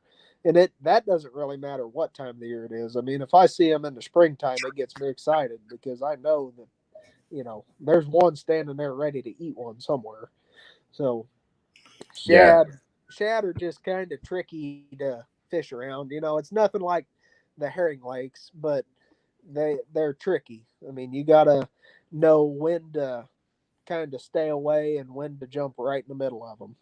Well, they get so tuned in on a certain size bait. And talking about those small shad that you were mentioning to get away from, they'll get so locked in on those certain size shad that you can't get them to react. I mean, there's been many times where I've had 4 or 5 pounders busting near the boat, chasing little 1.5 inch young of the year shad, and it doesn't matter what you throw at them, you cannot get them to respond. 2 years ago was the first time I've had really good luck with that. And you're talking about them the big monster balls of shad out there. And we were all the way in the back of a creek or back of an arm, pocket, whatever. And the only thing, I mean, my partner was fishing in the front of the boat. He was throwing some different stuff, but I ended up going down to a very small double willow leaf spinner bait and just slaughtered them. I mean, I was just coming right through the schools. And that's where I was catching all my keepers. And I mean, small blades on it. Yeah. But I mean, I called, I don't know how many times that just in that first 2 hours, just kept running them back and forth right through that school. But like you said, it was frustrating because you got that big ball of shad out there and you'd see them busting. You'd see a lot bigger ones coming through there and coming through that ball. But I mean, I was catching keepers the whole time, but I figured it out. 1 year in September, and this is the craziest damn thing. But Dad ended up winning the 2-day BFL, and about 50% of what he weighed in was doing this. And you see all those fish out there busting in those little tiny shad and eating them, and some of them are big ones. Well, we fished through everything, and you're throwing all kinds of crap at them, and I had just gotten back from Lake Dardanelle, and we went down there. It was terrible tough. I mean, but you could take a Zoom horny toad and throw it just as shallow as you could, and every now and then get one of those big ones to bite it. And, we got a lot of fish down there on it. And I got down. I had cut crap off, had baits laying everywhere in the bottom of the boat, trying to catch them. Not really schooling fish, but them ones just busting in the middles of them big hordes of shad. And I drug out that rod that I had that horny toad tied on. I was getting ready to cut it off and put something else on it. And I just picked it up and slung it out there at one that had just came up and busted. And I caught a 5-pounder out of the middle of them. Yeah. And it was on just a green pumpkin Zoom horny toad. And I kept slinging it around, and I got like 8 or 9 more bites that afternoon on it, not setting the hook because we were practicing for that BFL. And it ended up in the tournament. Dad won that BFL, about half of it skipping a jig under boat docks. The other half was throwing around the green pumpkin Zoom horny toad, and it made no sense whatsoever. But, I mean, he was catching, 17, 18 pounds a day, and about half of it was on a horny toad out of them shad. That's crazy. And it's just, stupid stuff like that every now and then, dumb luck that you figure something like that out. Because, like you were talking, I mean, every now and then you'll get one to, just roasting a little spinnerbait through there. You'll get one to bite that. And, but we figured out something, that week that was pretty special. And I mean, I haven't really talked about it to anybody because we, haven't had to do it again. But that's something that, nobody else has ever tried that, I'm sure. Yeah. It was the same situation, just dumb luck. But Mike Russell's yo-yo and a rattling bait. Mike says yo-yo and a rattling bait, and whitewell fishing says a white tube in those schoolers. Another thing that works good is a black and blue swim jig with a green pumpkin rage crawl throwing through those schoolers. And I think I had a guy tell me this a couple years ago, but one strategy is to throw something exactly opposite of what those shad look like, something that just really stands out, and they'll focus on it. But I haven't tried the horny toad thing. Take a bluegill's running through it or something. That's a good one. The horny toad thing. I seen my grandpa one time. We were somewhere, and it was on like Lake Lanier or something like that down in the south, and we were practicing for one of the Forest Wood Cups that Dad had qualified for, and it was kind of the same situation. There was a bunch of little tiny, I guess they were shad. They looked like shad to me, but they were really hoarded up in the back ends of them little pockets and bays. And Grandpa got down one time and rigged up just a regular standard size Zoom brush hog, and he put it on like a 3/4 ounce sinker, and he would just pitch that out in the middle of them big balls of shad. And he caught the hell out of them that day. Really? That's something I've never really forgot, but that big bluegill just zipping down there through them shad made them react. But, yeah. There are ways of catching them. I mean, I'm not going to tell you it's impossible to catch them around them big hordes of shad, because you can definitely catch them, but we try to avoid it. I mean, it's kind of like chasing schooling fish around. If we don't have to, we're not going to. I hear you on that. Actually, there was a couple back up there. Somebody was asking about the Guido bug, if it's back. I think was that Jay? Jay was on there. Okay. Yeah, Jay, several. Yeah, Jay Beffa says there's been several inquiries. Is there any production on the Guido bug still happening? Well, there's a new and improved one now. One of Grandpa's best friends, right before Grandpa got sick with cancer, him and one of his best friends from Cassville,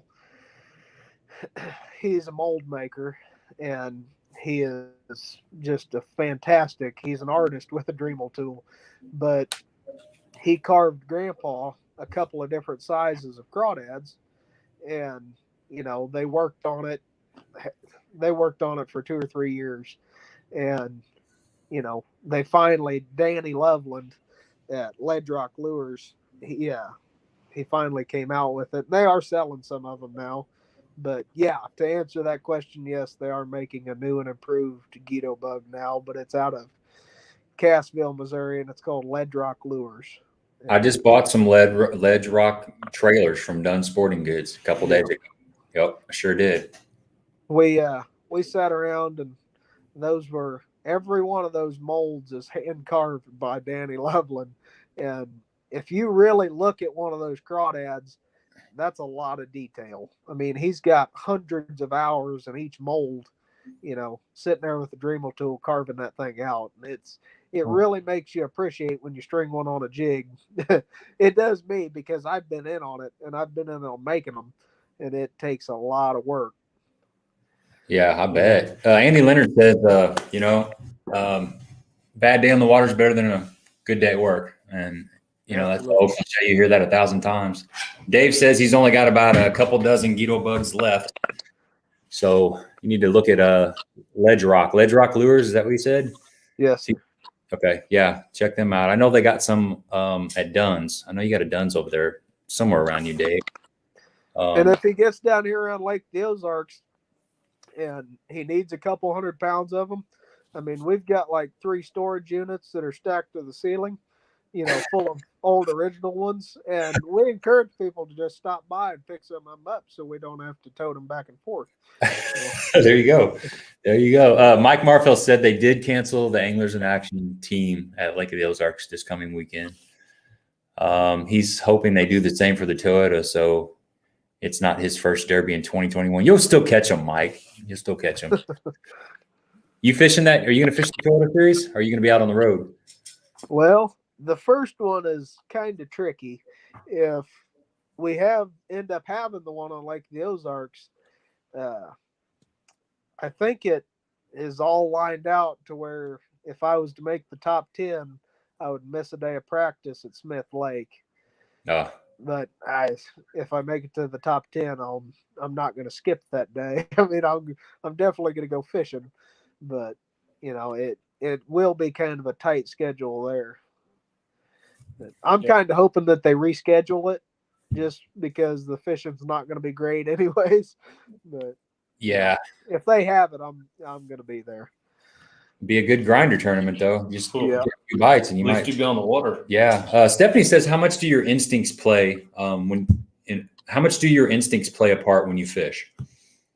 Yeah, I mean for me, that's like 90% of it is just following your gut instinct.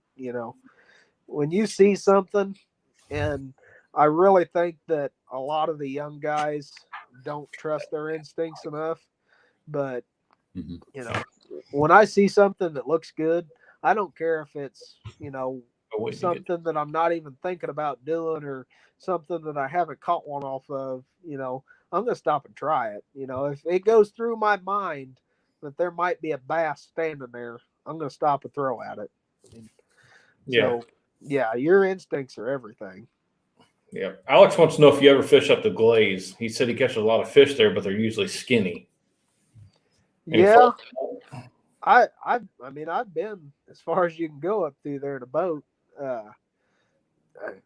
One of those things that I didn't grow up fishing up in the Glaze. I mean, I grew up down here in a little town called Stover, and basically I can be fishing in the Gravois in about 10 minutes, or I can be putting in Little Buffalo in about 10 minutes. So I fished the Gravois a ton.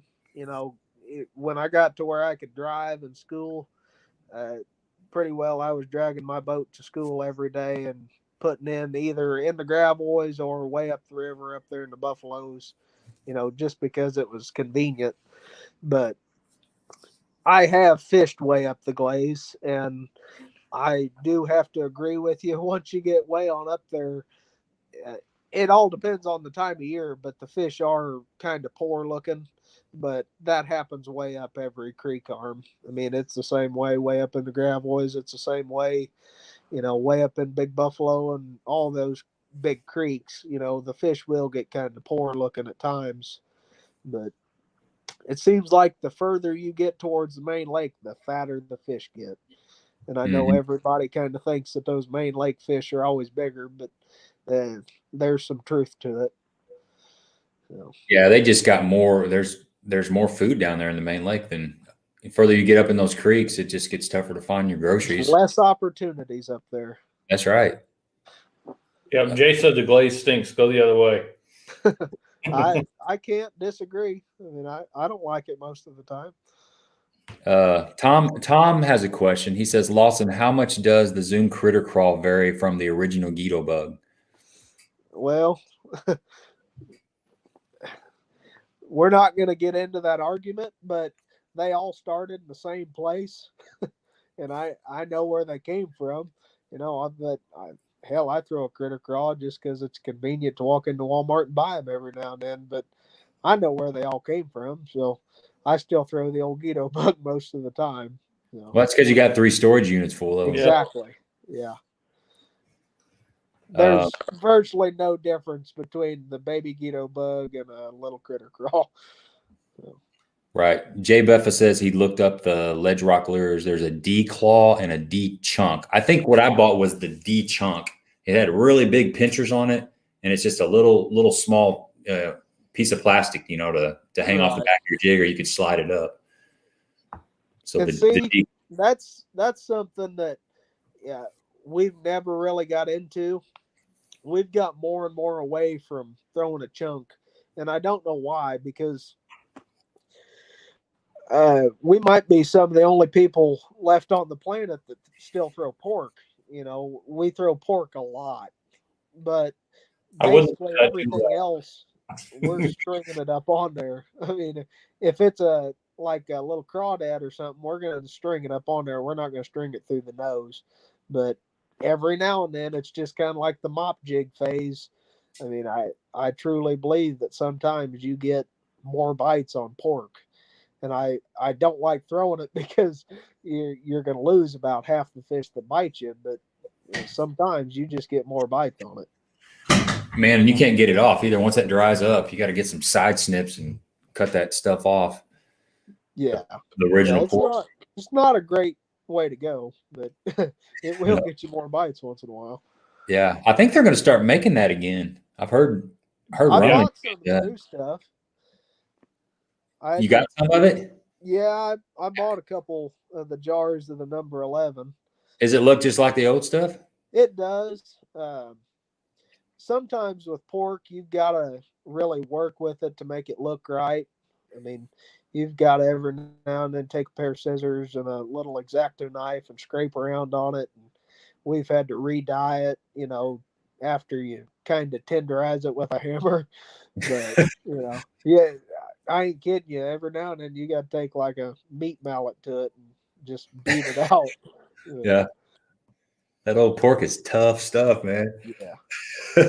Yep. So, hey guys out there in YouTube land, if you got any more questions for Lawson, get them on here. We'll be wrapping this up here before too long. So this is your last opportunity. And if you haven't hit the like, please hit the like. It's a great way to support our channels.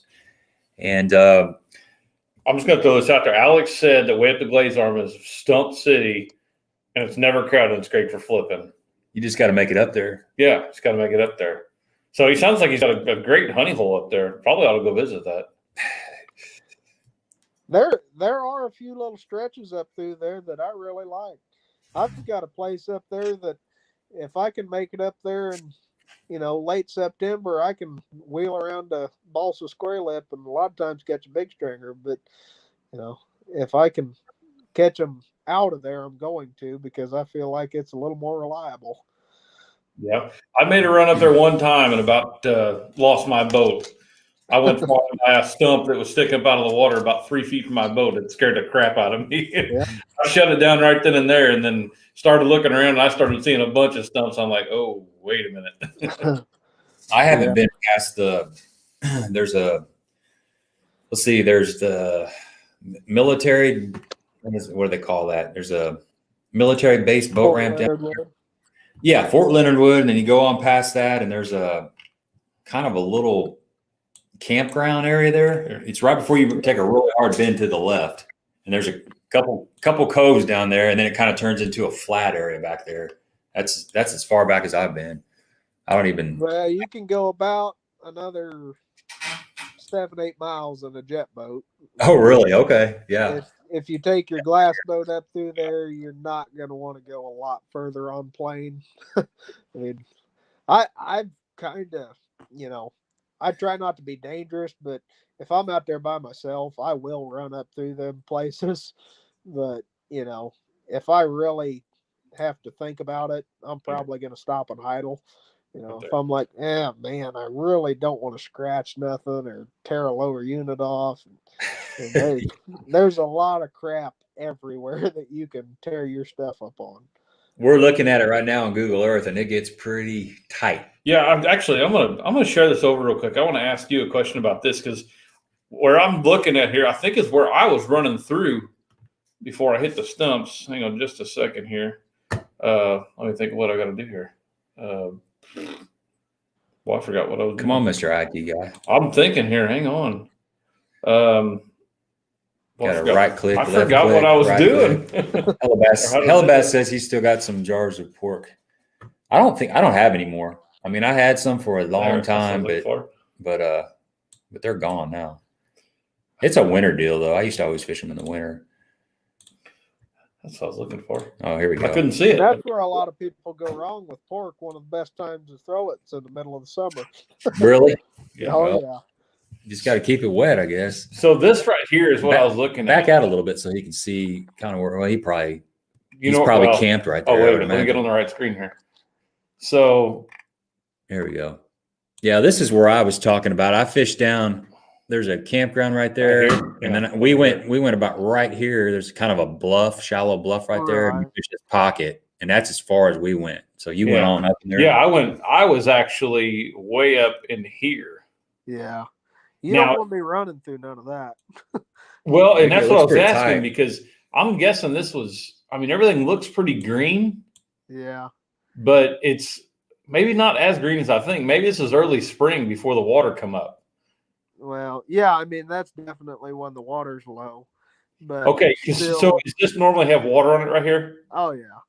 Okay, that's what I thought because I think this is where I come through, and right through here somewhere is where I seen that stump sticking up. Oh, yeah. Right there. It could be Yeah, that. there's a stump right there by your hand on your Yeah. deal. But, yeah, I mean, there's crap out in there everywhere. But you can still go quite a ways, you know, if you're in a jet boat. But, Oh, yeah. you don't want to run that in a bass boat. No, heck no. That looks I mean, real. I'll idle through all that stuff, but yeah, I wouldn't run that. Gotcha. Huh. Yeah, you can catch them way on up through there. Well, we got this up. You want to go ahead and point out your number one spots for us? And I can. I mean, I don't have a lot of secrets. You know, you don't have many secrets on Lake the Ozarks anymore. no, especially with all the side imaging and down imaging and 360 and live scope and Some of the only secrets we've got are way up the river that are so shallow you're not going to find it on all that crap. So, yeah, we do have some secretive stuff up the river, but for the most part, if it's on the low end, you're not fishing it by yourself. So, Yeah, no kidding. Yeah, they had you might get one season out of it if you put it out yourself, you know, but more than likely somebody's going to find it within a season. I mean, all of our good jerkbait stuff, it's found. I mean, people find it. A lot of them drag it off. You know, one of them deals. I got a question for you. How many docks are there on Lake of the Ozarks? I want to say,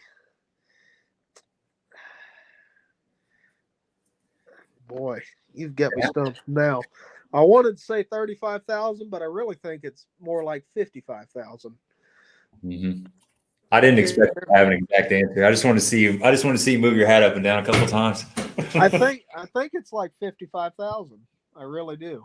Yeah, it's got to be. I had a meeting with Bass and Bob earlier today, and he told me something about the number of boat docks and the amount of people. And I wanted to say 55,000, but I could be totally wrong too.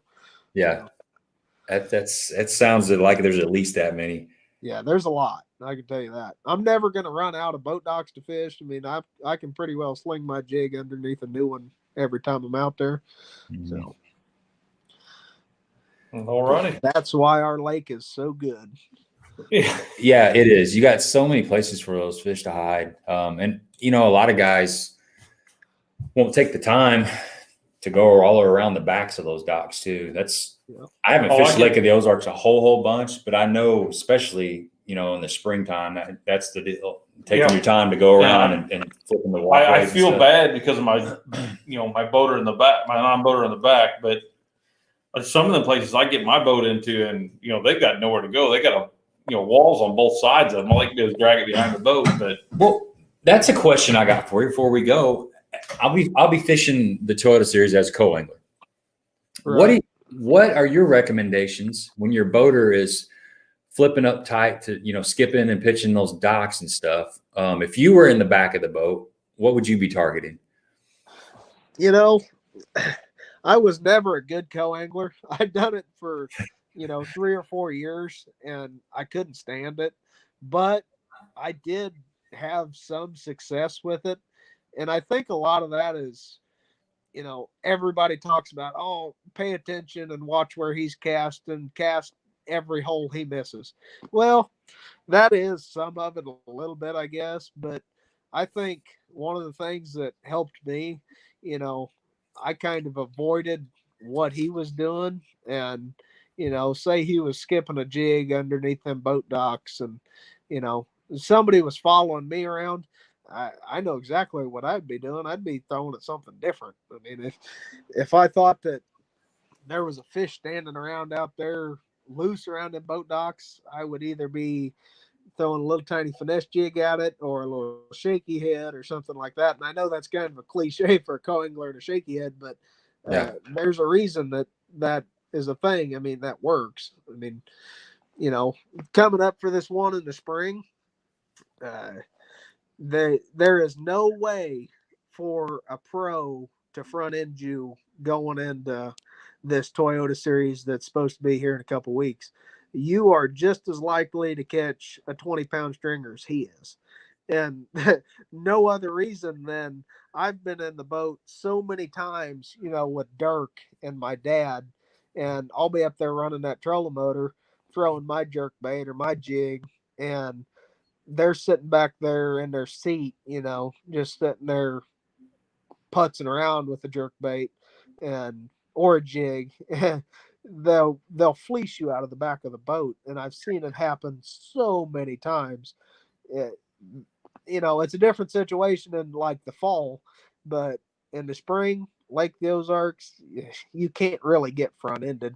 If that boater knows anything about what he's doing, going into this, because they're not going to be, for the most part, you're not going to be fishing back behind them docks and stuff. I mean, if they're doing it right, they're going to be sitting out there, off the fronts of them docks or just going down them bare banks, and you can't really go wrong. I mean, whether you're throwing a little jig around or throwing a jerk bait, I mean, if I was to give one piece of advice, it would probably be to try and slow down, slower than he's going, because the situation that's happening right now with all this ice and water dropping and all that, they're just not active, and they're not going to be active.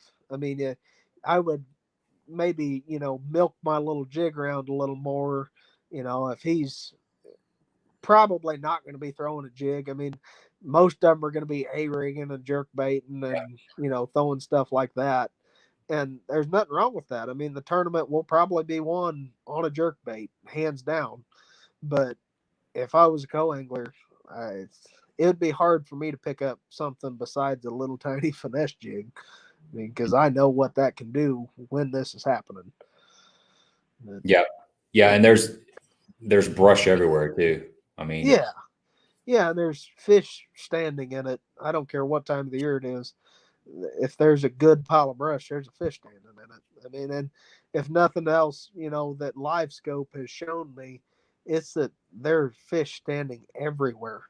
And you are just as likely to catch one slinging right out in the middle of a little pocket as you are slinging at the bank. I mean, they're literally everywhere. I mean, there are 4 to 6 pounders in every creek. I mean, because I have, intentionally just gone looking with that thing, and I've got good enough with it now. I can tell you about how big one is, and there's big bass everywhere. I mean, it's not like you got to go and get on this one little specific deal to get a bite. I mean, your odds are just as good as the pro of catching a big one, in the spring. It's a different situation on Lake the Ozarks. I mean, the springtime, it doesn't hurt whether you're on the front or the back. I can tell you that. I mean, I've been fleeced too many times out of the back of the boat, seen it happen. Yeah, especially when it's a slow bite. I fish a lot of local tournaments out of the front of the boat, and my team partner Jerry, there's days when he just kicks my butt, and it's almost always when there's a slow bite, when it's letting it sit, just letting it soak and moving it real slow. Because I'm, you're in between sandwich breaks. Yeah, in between sandwich breaks. Jerry eats a lot of sandwiches, but on the front of the boat, it's harder to fish slow. because you're seeing that next target, that next spot, you know, and even though you're trying to fish low, the guy on the back, he can just throw out and Right. he can open the bell as you're going down. He can keep it sitting for a lot longer. Well, and I know that is why, you know, I get fleeced so often jerkbait fishing out of the back of the boat, is because, you know, Dirk will just be sitting back there, and he is probably the best stick bait fisherman I've ever been in the boat with. I mean, he learned from, you know, one of the best guys on the lake, Bruce Geyer, and he has no bones about telling you where his knowledge came from, that it's from that old man. And that guy just catches them. He doesn't bass fish that much anymore, but when he did, he dominated. If it was a jerkbait type deal, Bruce Geyer was going to win the tournament. I mean, that's just how it worked. And he was very, very slow, you know, stayed off of his trolling motor all the time, you know, threw that bait out there and just didn't do much with it. And that is one thing with the jerk bait. And it's hard for a guy standing up there on that trolling motor to do. I mean, you can't hardly stay focused enough to not be moving that bait some. And I mean, I love throwing a jerk bait. Don't get me wrong. I love anything that'll catch me a bass, but it's hard to work it slow enough, you know, especially with a situation like's going on with this cold weather and stuff like that. The slower you can go, the better off you are. Well, and you're dealing with boat control too on the front of the boat. You know, the guy in the back of the boat, he's just back there fishing. You know, not worried about a thing but his bait. That's right. And that's the perfect situation, really. Yeah. Yeah, I'd rather be in the back of the boat on a windy day, unless it's just fishing shallow, throwing a spinner bait or a square bill or something, burning up the bank on a windy day. But if it's a cold, windy day and you got to fish a jerk bait or something, I almost would like to be in the back of the boat. You got a lot better control of your bait and stuff. Yeah, and I never get that opportunity. You know, when we're fishing team tournaments and stuff, Dirk, it never fails. He's gonna make me run the trolling motor, and you know, I'd have to tell him every now and then, you know, one of us will catch one. We'll get out in the cold. I'll be like, hey, get up there on the trolling motor. He'll be like, it's all right. You know, we're good. Just spot lock it. You know, we'll stay right here. So, yeah, I am always on the trolling motor. But, that's called getting dirked right there. Yeah, exactly. That is good. I've never heard that. That's good. I'll have to tell him that. Yeah. Okay. Well, let's you want to wrap this up, man? Yeah. It's coming up on 2 hours, man. It was really a pleasure hanging out with you, man. It was good to meet you and stuff. I wish you the best of luck out there on the tour this year, or the pro circuit. It's not the tour anymore, but keep us in mind once you get done with this season, get you back on, kind of go wrap up everything over the season. Maybe late summer, late fall, or early fall, we'll get you back on here and we can do a recap. So, all right, man. That's one good thing about a bass fisherman. Our schedules are pretty flexible normally. So anytime we can be on, help, we can do whatever. Heck yeah, it's fun. I enjoy, you know, that's one of the things that's been really nice about doing these live streams is we've had different guests, and it's nice to, it's just nice to meet somebody you don't know that's a fishing bass head just like you are. And then it's also nice to share knowledge back and forth. Share knowledge back and forth. I mean, we learn stuff. Everybody on here learns stuff. It's just a good thing to share information. So it's a really good time. So anyway, man, good luck with that new kid too, a new baby. Thank you. Get some sleep. Yeah, that doesn't come very often. I know, dude. I got twins. I got 12-year-olds. I mean, they're older now, but man, I don't even remember the first 3 years. I really don't. It's like a blur, man. Just a blur. Yep, it's a blur. So, all right, man. We'll talk to you later. All right. Thank you, guys. All right. See you, bud. All right, man. That was fun. Good stuff. He got me fired up to go fishing. Dude, I am fired. I'll tell you a little story after we get off here with a little phone call I was on. Yeah. So I may be doing a little this weekend. Good for you. Yeah, I'm planning. Are you? Yeah. Oh yeah. You're going to Georgia. Okay. Heck yeah, man. I was thinking about that, and you need to take advantage of that for sure. Well, they don't exactly allow fishing poles on airplanes too easily. So Well, you got your cover down there. You just got to go down there. I'm gonna take some reels down and we're gonna work something out. So yeah. What was I gonna say? Oh, I'm planning on going Thursday with Ron. Hopefully, you guys are Southern Illinois folks on here. I got an update on the way up here about the ice on Lake of Egypt. It's still iced over, but it's starting to open up slightly. And as far as the other lakes in the area, like Cedar and stuff, I have no idea. I haven't been over there, but I'm thinking I heard Cedar was still ice. I bet it is. I talked to Dave Pedigo today, and he said it was. Okay, but we got what 50-degree days the next couple of days. Tomorrow's supposed to be on 60, and then we got a couple of nights where it's not supposed to get below freezing, right? And then we got some wind and maybe some rain, so it should break it up pretty good. Yeah, I hope within the next week we'll be able to get back out on a lot of these lakes. I hope. I don't know, but I can't wait just to hook up to my boat and take it to the water. Yeah, no kidding, man. It's gonna be great. Yeah, I see some new names on here, man. Appreciate you guys coming on here and checking out the live stream. We do this every night or every Monday at 7:30 Central. Yep. I see Tom on there. That's a new name. Yep. And Curtis. Yeah, Lawson was great, man. I really enjoyed hanging out with him. A lot of heritage with the Hibdon family. So it was cool to talk to him. Yeah. For sure. So I guess that's it. I guess eventually we need to get Ron back on here sometime too. We were talking about having Ron and what's the biologist's name? Mike or not Mike? Sean Hurst. Yes. Yeah, Sean Hurst was. I'm gonna put him probably in my top 3 guests as far as interesting biology knowledge type stuff. Just with the knowledge that guy had and how much interest we pulled in over that, because there were so many questions. You remember that? I mean, there were so many questions that come in that night that we couldn't even. It's very interactive. We had a very interactive. Yeah, I mean, and the guy was on top of his game. So Sean Hurst is the he's the fisheries biologist for the Illinois Department of Natural Resources in Jackson County, and there's another lake, Wren Lake. Okay. Yep. So we had him on. It's been probably 4 months ago. So if you want to listen to that, it's a real good listen. You can go back into the archives and our live stream. I got a live stream playlist, and Greg's got it on his channel. Yeah.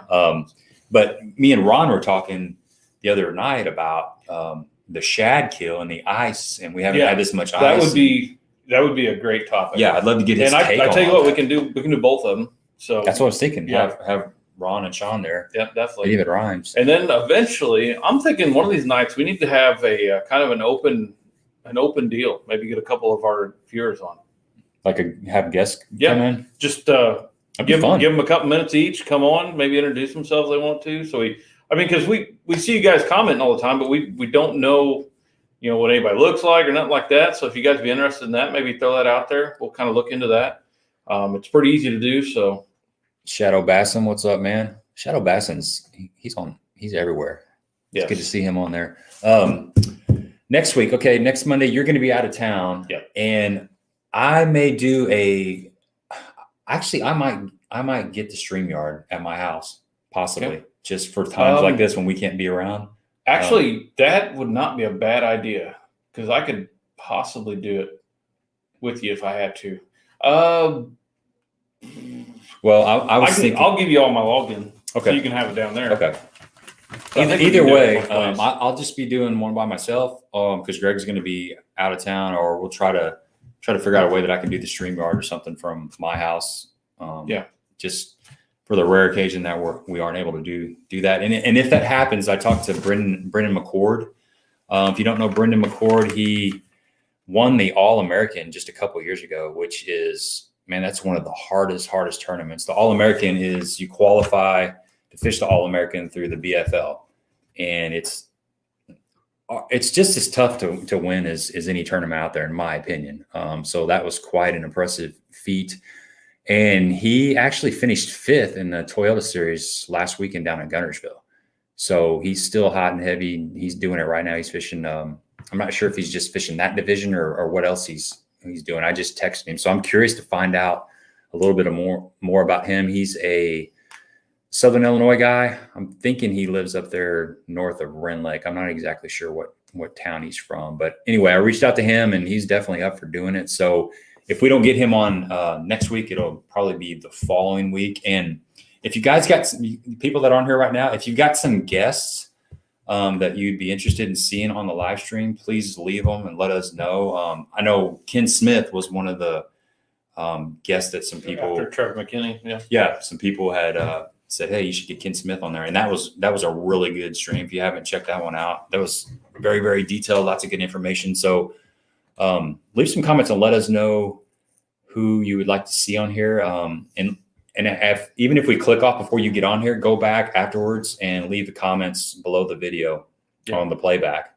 And that way, actually, that's the best way to do it, because after we shut this down, we lose all this stuff over here that we're looking at. So if you can go back on the playback and just leave it in the comment section, people that you would want us to see, and we can reach out to them and try to get some of those guests on, because a lot of the guys are real responsive. Some of them will snub you. I mean, I've reached out to Gerald Swindle. I've reached out to Randy Blockett. I've reached out to Rick Clun, which Rick Clun's a hermit. I don't think he even has a phone. He lives out in the middle of nowhere. I mean, I thought about writing a little letter and putting it on a passenger pigeon and sending it off. But so we just need to like Matt Airy and Brian Thrift on here. Yeah. But you never know. We'll do a back and forth between their channel and our channel. Yeah. If Hellabass is on here, he knows what I'm talking about. Some of these guys will just they don't respond, and that's cool. That's their way of saying no. But some of them are pretty open. You know, like Lawson. That was great. It was good to meet him, and you know, he's a pro.